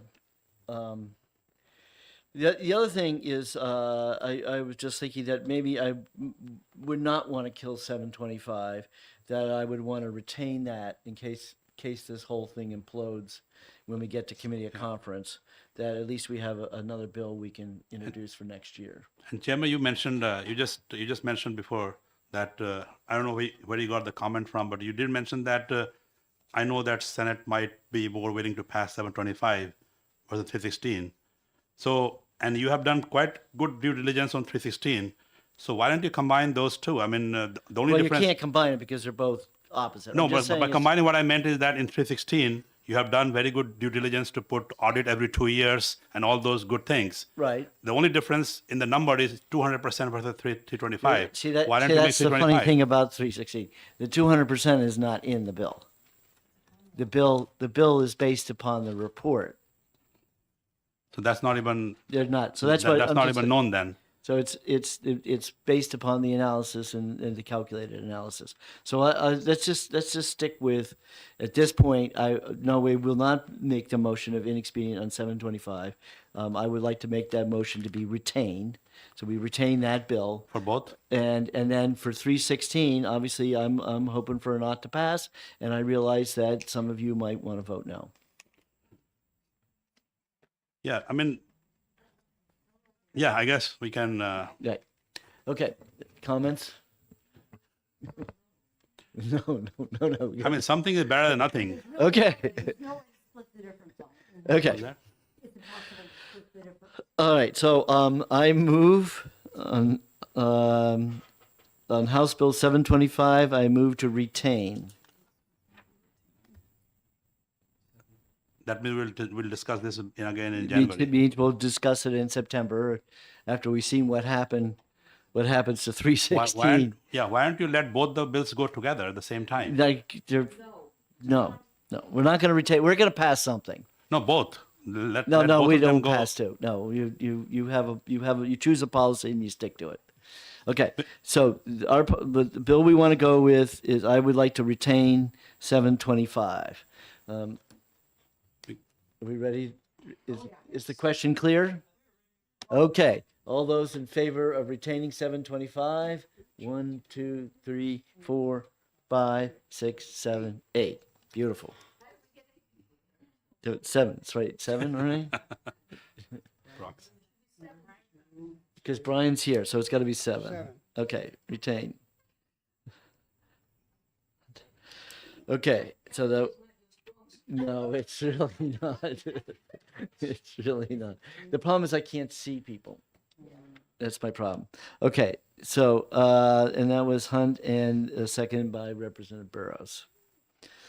Okay, now 316. I will move.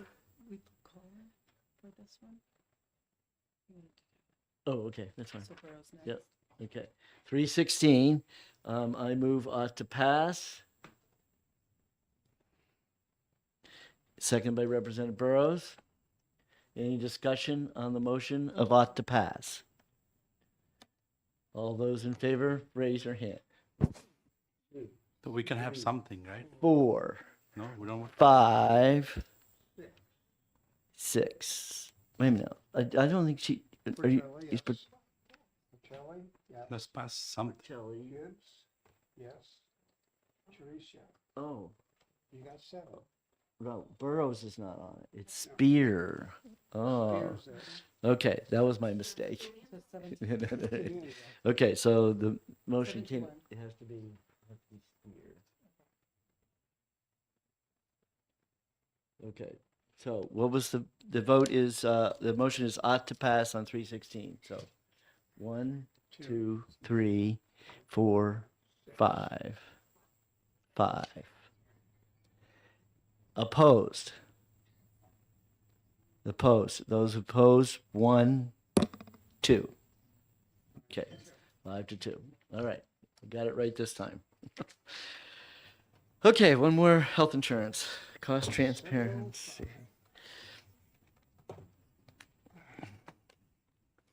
Okay. All right.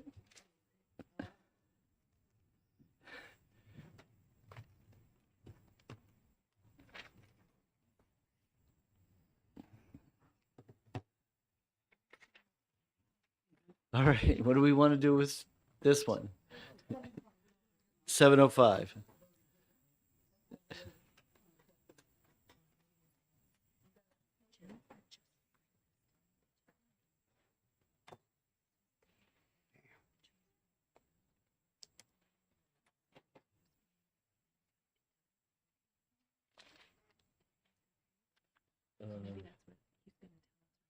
Okay.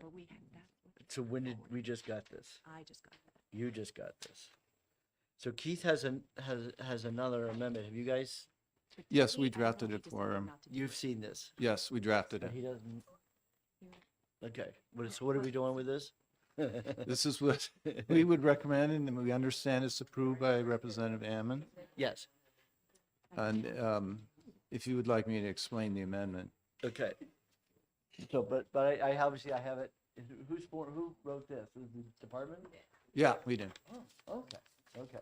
You're going to So pass the he was amendment? Okay with it. Yes. Perfect, okay. Got it.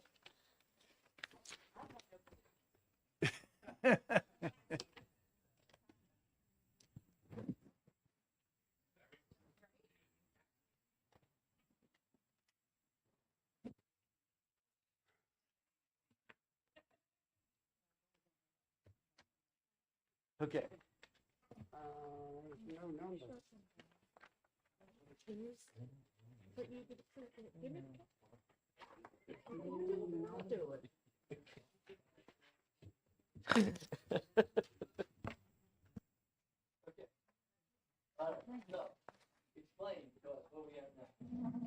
Okay, as you will recall, this bill originally was for the purpose of taking the federal regulation on transparency and coverage, which requires health carriers to post their negotiated rates with healthcare providers, and put it in state law. And the other special thing that the bill did originally was to require that the information be put in a uniform format so that the department would have access to the information in a uniform format and could put out information to the public, allowing people to make comparisons between prices. What happened, and there was pushback from health carriers on having to put the data that they now post in a uniform format.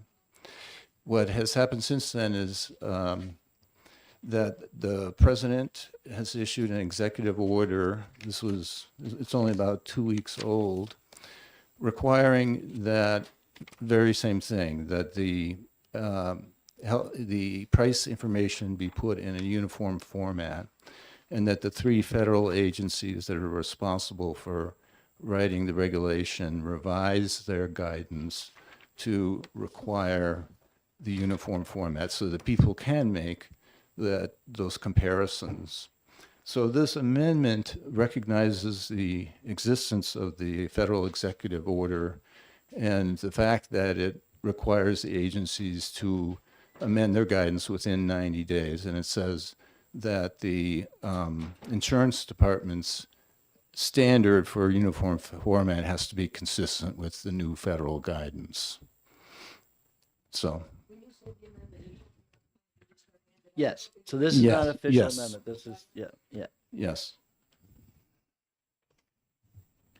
Which is what my charge was that I really didn't want to reinvent the wheel, so that what we would pick up, we would mirror the federal. You have until next Tuesday. Because by next Tuesday, we'll have the official amendment drawn up. Okay, any other questions to the committee members? Get off easy, Alex. Thank you. Okay, so I assume we're all okay with this, and we'll have that amendment. Oh, Peter, you have a comment on Mr. Transparency? Oh, right. I passed out a few of you that I saw here earlier. I'll pass the rest around. If you already have one, please don't take another one because I think I have just enough for everybody. But representing Harvard Pilgrim Healthcare, again, the state's not-for-profit health insurance company, and we had some strong objections to the bill in part because, and the department is right, the overall situation is the feds have required data reporting. And that did not go well because they did not specify exactly how it was supposed to be reported. So everybody's doing something different. So the data is fairly useless for the stated purpose of allowing people to compare and see what's going on. One of our big concerns certainly was the amount of time and effort it took and money to contract with companies to actually do this thing for the federal side Why do we would want to recreate that and go through that whole process again why can't they just fix it on the federal side and make it so that this stuff is transparent? So that's a copy of the third page, I think, of the president's executive order. I think I put little stars on the sections they're applicable. Basically, the president has told the three cabinet secretaries, get together in 90 days, figures out how to fix this. And especially, I think subparagraph B there says, find a standardized way so people can do what we want them to do. So if the federal data is there, it basically requires us to post it on our website or put a link. It's a huge file. I think I mentioned the other day how many hundreds of megabytes it was. But we put a link to it on our website, as all carriers will have to. So rather than have us do something to create something special for the department, why can't the department just use that data, assuming that everybody's going to be using the same format from now on? So our suggestion is, I know you don't want to retain bills. I was thinking retain the bill, see what happens after 90 days, see what recommendations they have, rather than go through all this really a lot of extra work. And, we basically, Harvard Pilgrim has to contract these services out. So it's not like we have people sitting around and it's not an Excel spreadsheet. Now, this is a lot of work. And I think at the public hearing, somebody said, well, they have people called software engineers. And I would say, yes, I know, I'm one. I have a degree in computer science. I started a software company, grew it to the Inc. 500 list, sold thousands of copies of software all over the country. This is not a trivial matter. And so we think, get the federal system fixed so we don't have to reinvent the wheel at the state side. Thank you. Okay. Representative Gibbs? Thank you. Relative to the executive order, can this be done in 90 days? Well, it's we'll see. I think the directive is come back to me within 90 days and say, okay, how do we fix this?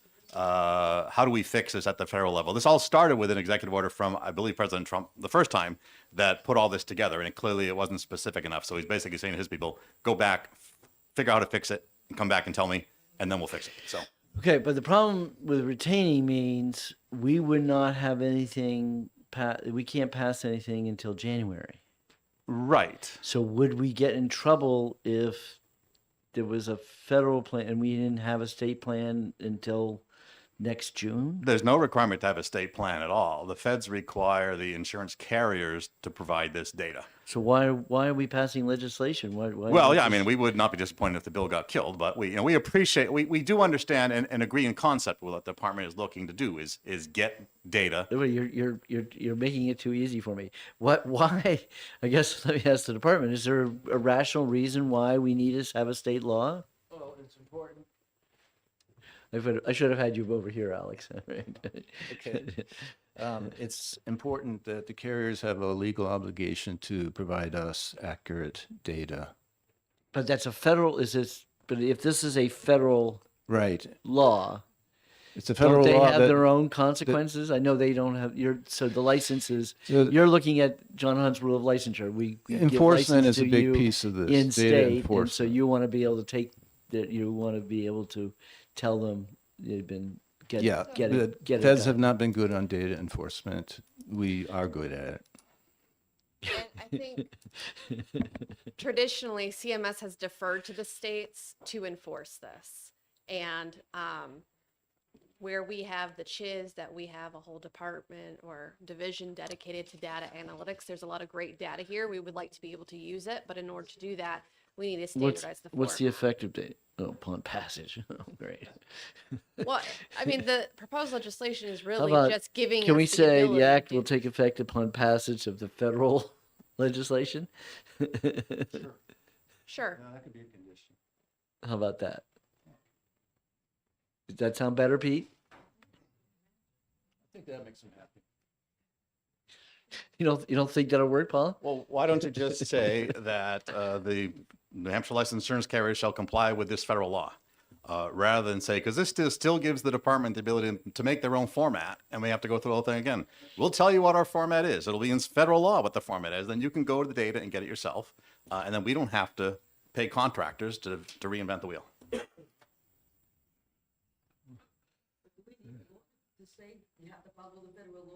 Well, is in this, no, I wasn't saying follow it. I was saying when was the effective date?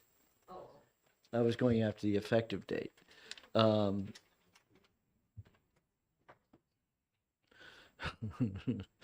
right. This is definitely a chicken or the egg. So this legislation is not dictating any specific format. It doesn't necessarily give us the ability to require any kind of format. What we're trying to do is get a standardized format, just like the federal government, so that we can actually use this data as intended. What we're planning on doing is piggybacking off of whatever the feds come up with. We just want the ability to enforce it.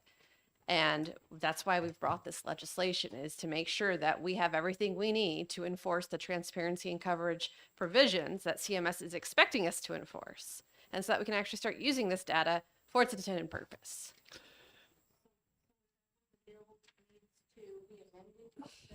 And that's what this amendment is. It's amending the bill to align with the federal executive order by the president.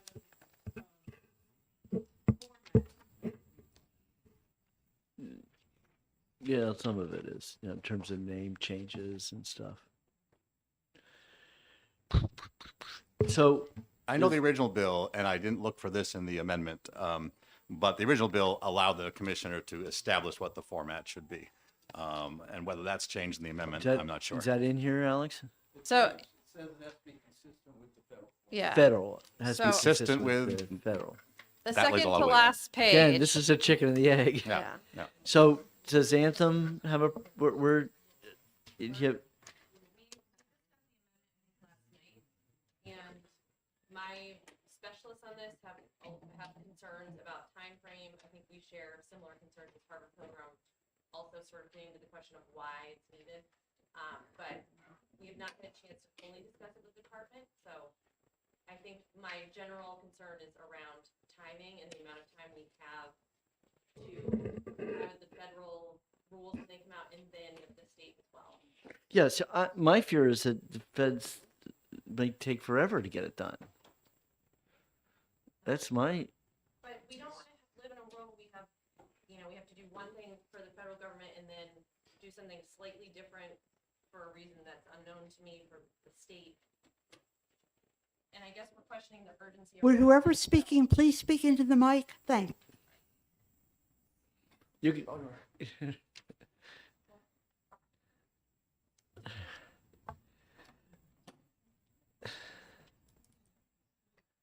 I guess, so sorry about that. Sabrina Dunlap from Anthem. Again, we got this yesterday, and so I just got feedback from my team. So I was trying to chat with the department, but it's a little bit rushed.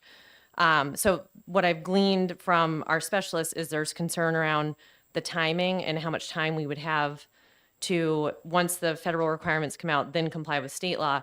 And I guess we share Harvard Pilgrim's sort of general questions around the urgency of why this is needed right now. So we would agree with retaining. And I think our team would also not be sad if the bill went away, but trying to be collaborative. So yeah, those are the general concerns. And from the department's perspective, we're trying to advance the whole rationale behind transparency and coverage and actually get that transparency out there. And in order to do that, we need these changes so that we can actually use the data. So one other thing, I'm just looking at the email from our team, if I could. It says from the amendment, provisions would be applicable for plan years beginning on or after 1/1/26. This is an aggressive timeline. It's unclear if federal guidance will be finalized by then. And they said at the very least, we need a reasonable runway from the date of finalized federal guidance, at least 6 months from the date final regulations are issued, perhaps longer. So that's right. just. I would say that's the problem with the retaining is the retaining means this wouldn't become law until at best next May. So then we're in a world where we're complying with state requirements on this issue, and then federal regulations are updated and we're then complying with those. It's just, it is a lift. And I think I don't quite see the reason for needing to get a state law through on this at this moment.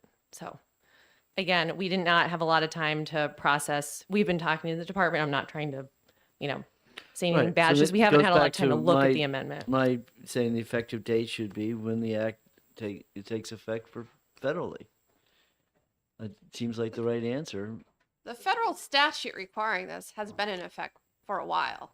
This Well- is really well- just the guidance and how you're putting together No, the data. I got that, and that's but it, isn't so. there effective where the feds say that they expect someone to be in compliance with their statute? Depending on how they do it, they could issue it in guidance, and there's not necessarily Well, that's a proposed guidance. rule to go along. We with like it, guidance, so. right? Don't we like And guidance? we would be happy to proceed that way if you guys think it's appropriate. We could Okay. issue our guidance as well because these are laws that are already on the books. We're really just trying to get some consistency in the way it's being compiled. That what the underlying data requirements are not changing. It's just the way that they're being compiled and formatting. disclosed. It's Yeah. a formatting issue. And The formatting Jason, issue. feel free to come up if you have more time.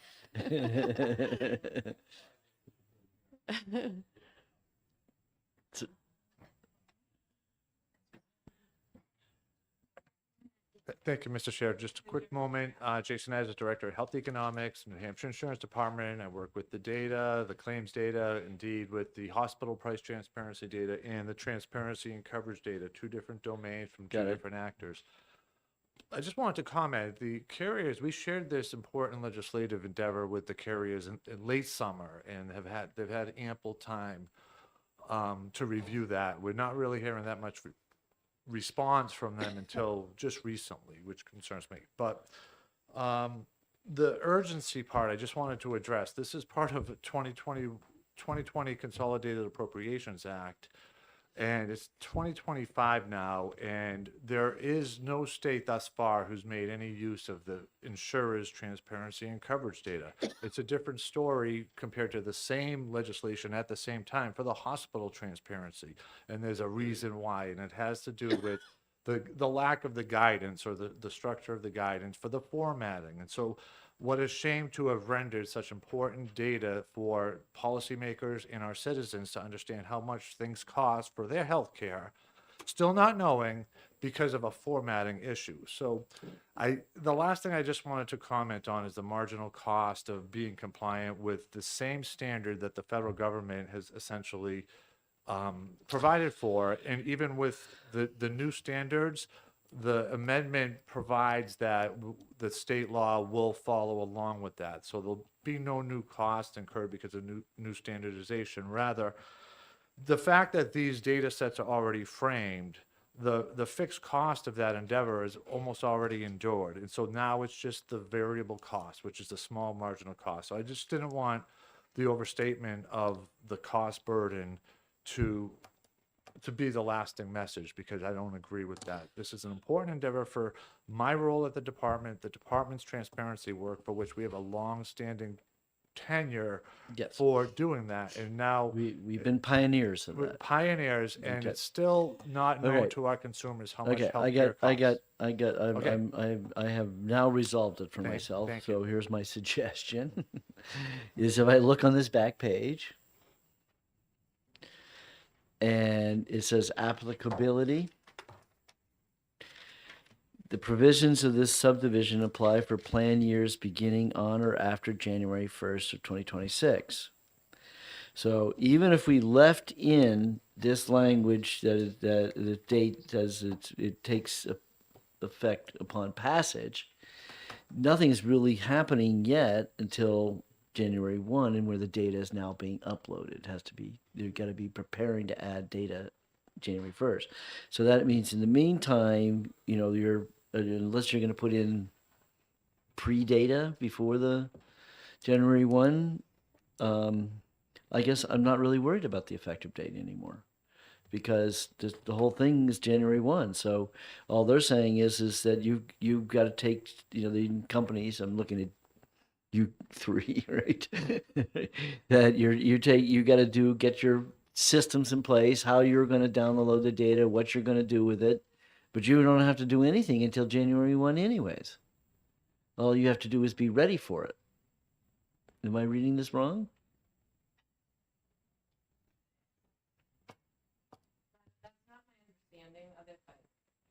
Okay, let's pretend like, let's just go with this idea, and then, and if you come up with something better, you can take it up with the Senate.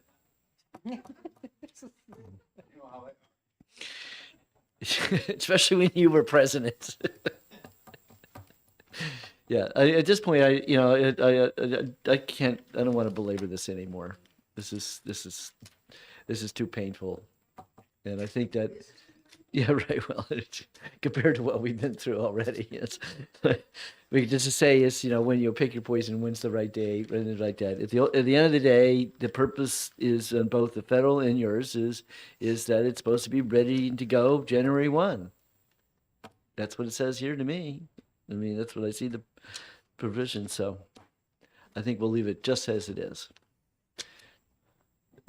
Kristen, you have one of these? Okay, great. So send it to OLS.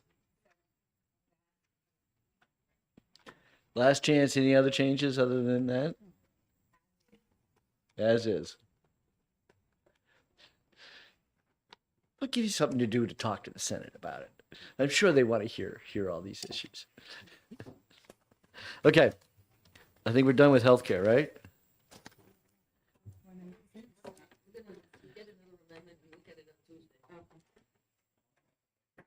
Okay. Thank you all very much. Now we're on to liquor.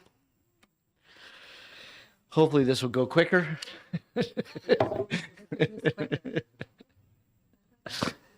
Okay. 496. No, because we don't have an amendment. We will vote. I'll be taking this up on Tuesday with an official amendment. Okay, so 496 info liquor stores. This we just did this bill. Does anybody really feel we need to revisit this issue again? Okay, so who would like to make the motion? Okay, ITL, right. Walsh, seconded by Burrows.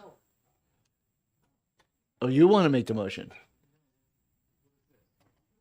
496. Oh, sorry, I had to, my bad.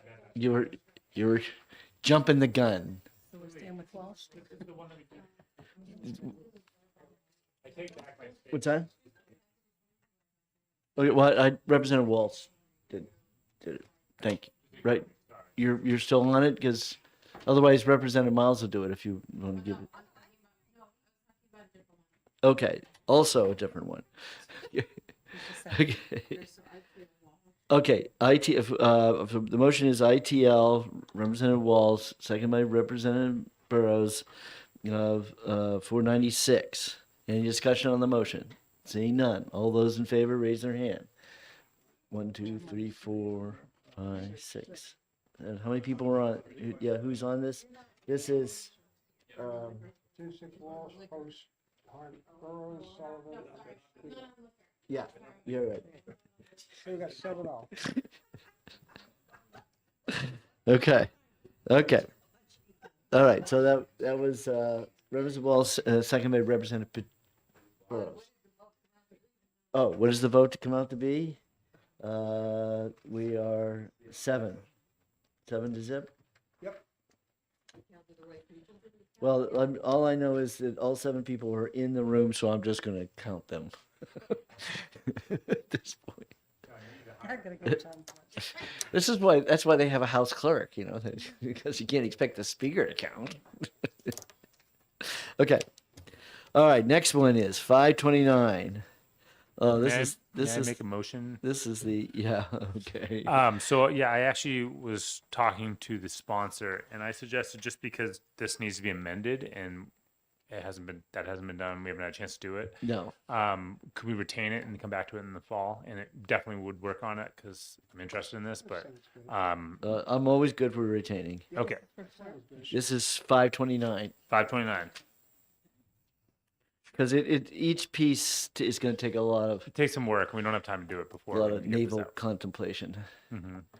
So, actually, with the hour ones, we already did that, and the Senate stuck it in our face. So, Well, even- we even know though that that's where fun goes to die, then- but that doesn't and mean then- we shouldn't do it again. And then I have to say, Mike, is that the problem with the hours ones is in your testimony, that who's going to find the people to do this? That's not our problem, and certainly the owner doesn't have to stay open late.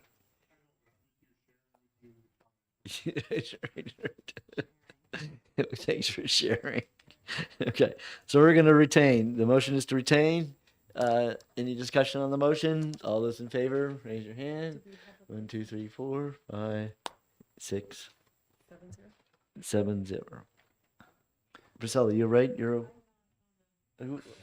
was? Whatever my. It wasn't. Pasusek. Okay. Yeah, Right. Walls, Post, myself, Burrows. Yeah. So we're all set. 7. Okay. All right. Okay. Next is the tavern bill. We didn't have anyone assigned. Oh, to the retain is Sullivan, and then second by Hunt. Okay. Yes. Yes. No.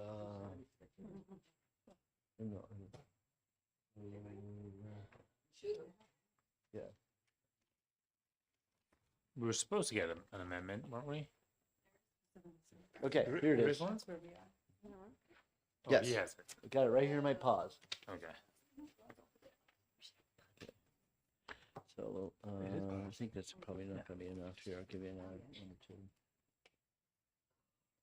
Okay. Here we go. Who's there on this one? Okay. All right. So this is the tavern license. Thank you.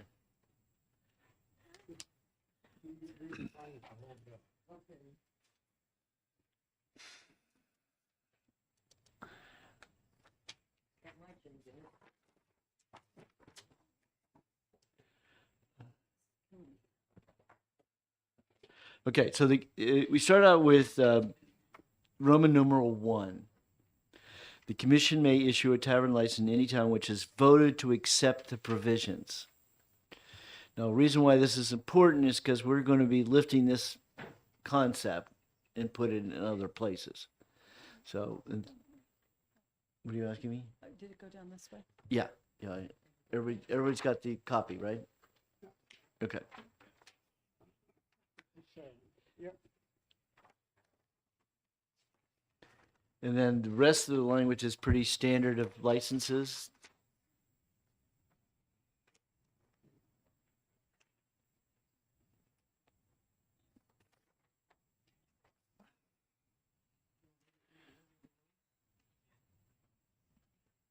There's nothing in here about cost. I'm not seeing it. Oh, what the license, dollar amount of the license. Wasn't it going to be something like you were going to do I think I pulled a number out of the air, didn't I? 6,400? Yeah. Yeah, so what happened, where did that, we didn't put it in this amendment? This isn't the one I submitted. Oh, this is not. This is the first one that OLS drafted. Okay. Rutrow. So, did I forward you anything for the second one, or? No.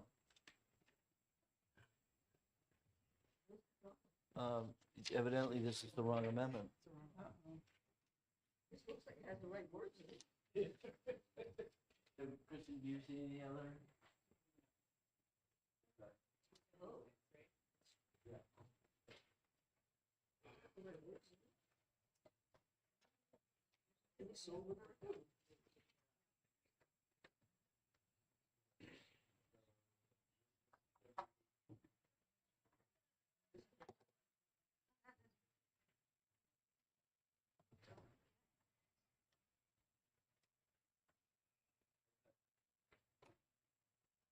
All right, well, we're gonna take this up again next week, but so what else are we missing?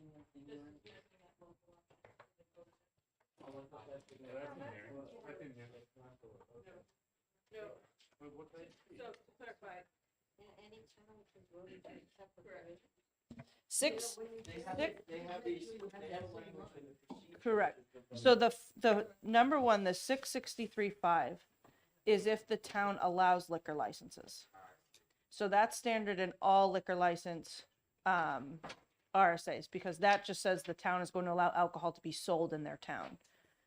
What the committee had requested last time was the local option where the town would have to vote to allow a tavern license in the town, much like Keno. So it mirrors the Keno language, that they would have to put it on the ballot, vote to allow a tavern license to be accepted in the town before we could accept an application for a tavern license in the town. But that first line is just saying alcohol can be sold in the town. But isn't that what this says? No, this is specific to the town in general is going to allow any type of liquor license. What I'm saying right in front of me, the commission may issue a tavern license in any town which is voted to accept the provisions of, right, got it. Right. Got it. Sorry. Obviously, we're gonna have to come back to this. Can you make sure Kristen has the correct one so we can get that to LOLS and take it? But don't go anywhere. Please do not leave. Okay. So this is the 18th as well. Okay. All right. Next one is social districts. Did we have an amendment for that one?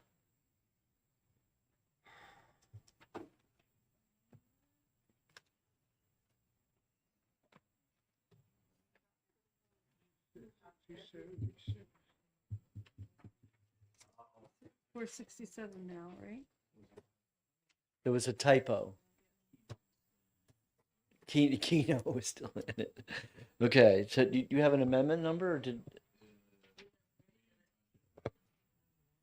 So I had we had the language from the original bill, and you're saying there was just one little typo that we needed to correct. That was our understanding. I don't know if the representative had made additional changes to that. There it is, 467. Okay.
Yeah, no, I agree. Can I take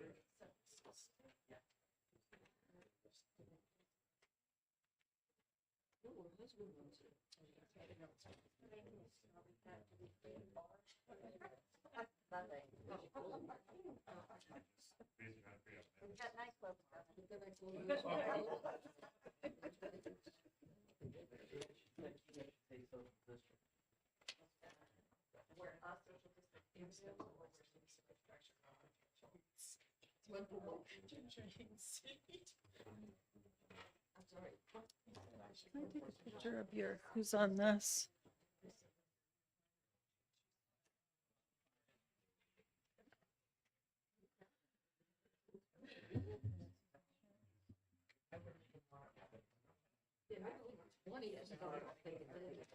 Okay.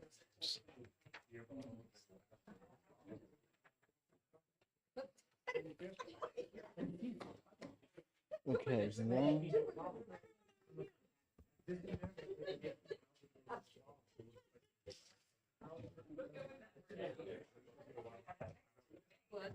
Insist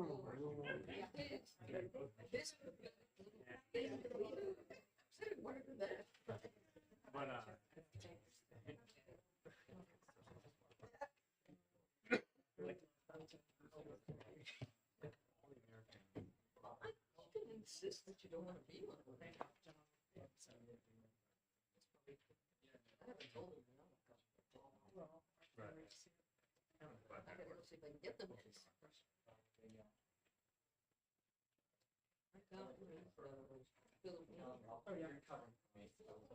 He believes everything should be. And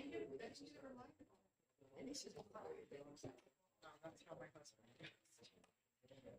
My husband is seriously very but some people still gets around. So it's not horses, but the issue obsessive compulsive. I don't. I do it like Friday night. Like just set it up. Just set it up. You know, he's a real. He's like a turkey. Yeah. Danny's afraid they suggest go over there. So 4:30 comes along, and I said, okay, where do you want to go for dinner? He says, I'm not taking. Sundays. About 3 days a week we go up to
Okay, Yeah. see, didn't do 467 yet. the social districts, did we have the amendment on the social? No, there was no amendment, was there? 467. We need a bill. On 467, did we have any We amendment? didn't do anything. You said there was a tiny mistake, and then left the room. Is that the one with the keynote? Yeah, okay. So this one has a little one-word problem. So we're gonna have to take that up on Tuesday. So on page 2, line 5, it has the word keynote. Is that in 276 or 467? 467. All right, what is it on page? 467. Page 2, line 5. 5 and 6, yeah. It's the word keynote. Oh. And then 276 had the same word problem? Is that what happened? No. No, the town, No, the 276 referred to the wrong. no, the town had just the wrong bill. Right, okay. Okay, so now, right, so now we're down to 565. I'll move that. Oops, Well, okay. so we're having a little bit of disagreement on this bill.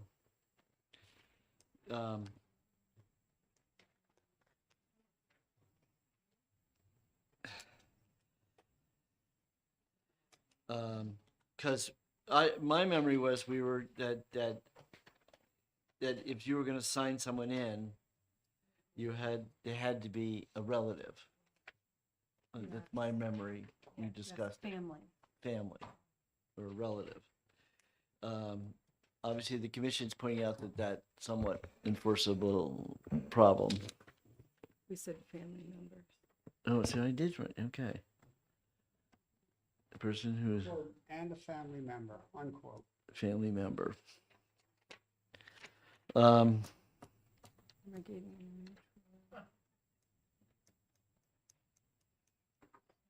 Yeah, so I think that's how we left it. Unfortunately, is that we were going to do family member, but where were we going to change family member to?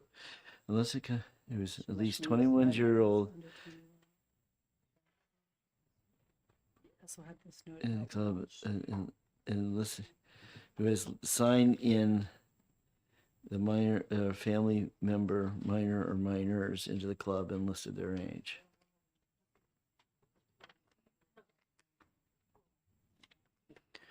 Family.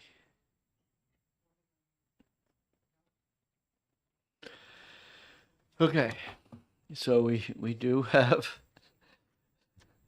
an opposite opinion from our former member who thinks we shouldn't pass this bill. No.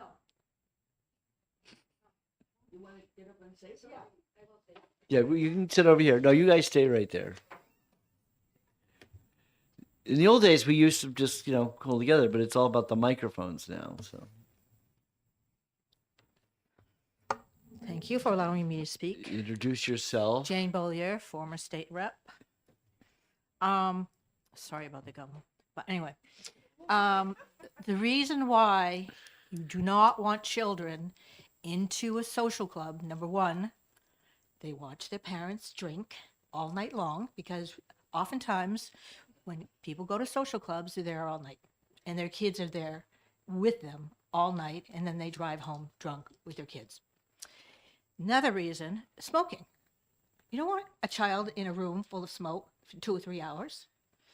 And this is very personal for me. My daughter is an alcoholic. Her father used to take her to social clubs when she was 6 years old, 7, 8, 9, 10. We were divorced at the time. I didn't know this until just recently.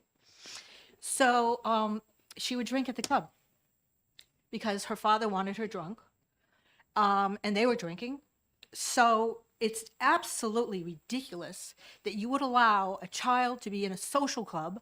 Another reason, you don't have to eat there because there's no food oftentimes. So it's dangerous for the child.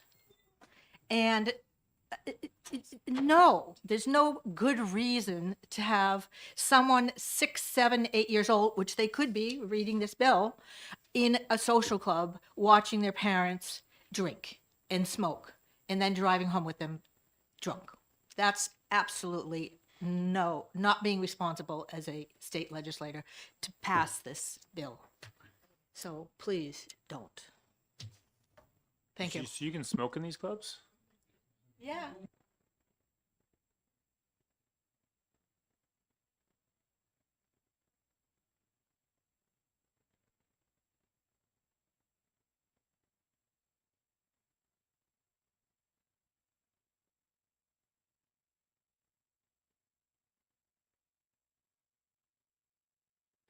Conditions were, is to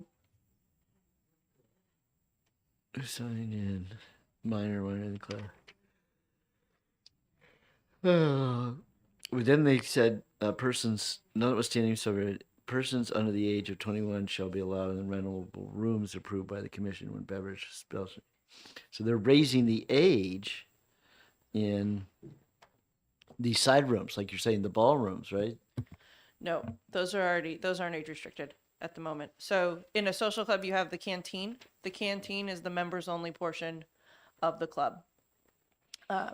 That is, remember, you have to be, is it 21 or I think it's 8. I think it's 18 right now, unless, or you're accompanied by, no parent. So 18, signed in by a member. There are function halls that are associated with these clubs. The function halls are not age restricted. They are separate from the canteen. Those would be the halls or the rooms that the public can rent or the social club could host an event in. If they wanted to serve alcohol at those events, then they request a supplemental license from us to allow alcohol service in those rooms. So sometimes there are parties with alcohol there, sometimes there are not. We see a host of things such as celebrations of life, baby showers, wedding showers. Again, they use the supplemental license for, some they do not. But the canteen itself is currently the age restricted portion of the club. This would allow underage people or minors into the canteen members only area of the club. Right, because it says rentable rooms approved by the commission. So that's what you're talking about is the ballrooms, isn't it? That's the function rooms. Yeah, I mean, they're talking about raising the age to 21 from 18. And I thought that was open to anybody. So I'm totally confused. Yeah, at that paragraph. that's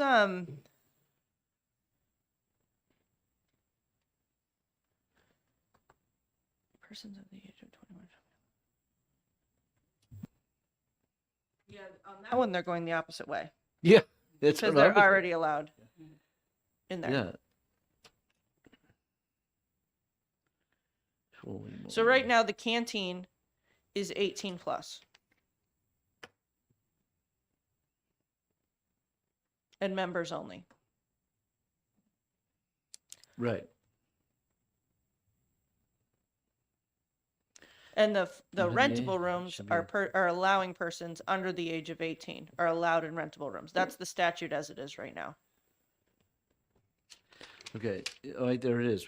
Insert without a parent or guardian present at such times the club is using a supplemental license. I'm totally confused now. The agent shall be allowed in the rentable rooms, and they're moving it from 18 Correct. to 21. So that is saying, Well, that's what I'm saying. So In I the don't understand why rentable this rooms. paragraph's in the statute anyways. in the rentable rooms, because the first paragraph sets the age restriction for the canteen. For The- any room. The first section is for any room. Correct. The And then second the section is rentable the rooms. rentable rooms. So without a parent or guardian present. So that allows individuals under the age of 18 to be in rentable rooms, even if there's a supplemental license, without a parent or guardian. Right, present. okay, so there's your family member quote. Correct. We just put parent or guardian present. Because assuming that's enforceable, you've been able to enforce that phrase.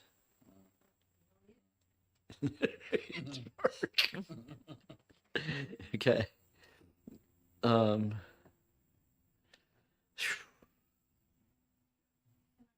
Ask what's the liquor commission's take on this bill? Do you support it? Neutral? They want us to kill it. What are you kidding? Then let's kill it, I told Lauder we would. or at least retain it. Then we can kill it. Yeah, just for saying that. On a 6-year-old anecdote was there was a party and the kids couldn't see their dad getting an award, whatever. Oh, They can do that in the rentable rooms. They can't do that in the canteen. So that was the story. Yeah, that was the story. So if they, Because if I they have have to, a I function- visualized, our VFW. It's really got two big. It actually has 3 rooms. It has a smaller room that's right by the door, and then you have the big room where they do the meat auction, and then that has a bar in it, and also it has hamburgers and hot dogs. So that would be the rentable room. That's the rentable room. And then And there's the- even the other room, that other room is a rentable room, but it just doesn't have a bar in it. That would, Yeah. And then you go behind the big, famous doors, and now you're into the canteen. The canteen, which is the members Which is only, the age members restricted, only, member restricted, smoking allowed room. But So this party would have been in the rentable room, not in the The function room. yeah, so Maybe the sponsor didn't know that they already are covered by what's maybe their particular VFW doesn't have. That could be. I thought the sponsor was a member of a social club. So it just could be the setup the floor plan of that particular social club. All right, I will schedule this for. Maybe it was military. Well, the military, yeah, so the military, but it's in the military does not need to be accompanied by a person 21 years or older. Person who is under 21 old but is in the military does not need to be accompanied by a person 21 or older. Does that mean they don't have to be signed in? Well, currently it's 18 plus right now in the canteen. Right. Because no person under the age of 18. Right. So if they're in the military and they're 18, 19, or 20, they can already get in. Right. It was, I was saying, because it starts out with no person.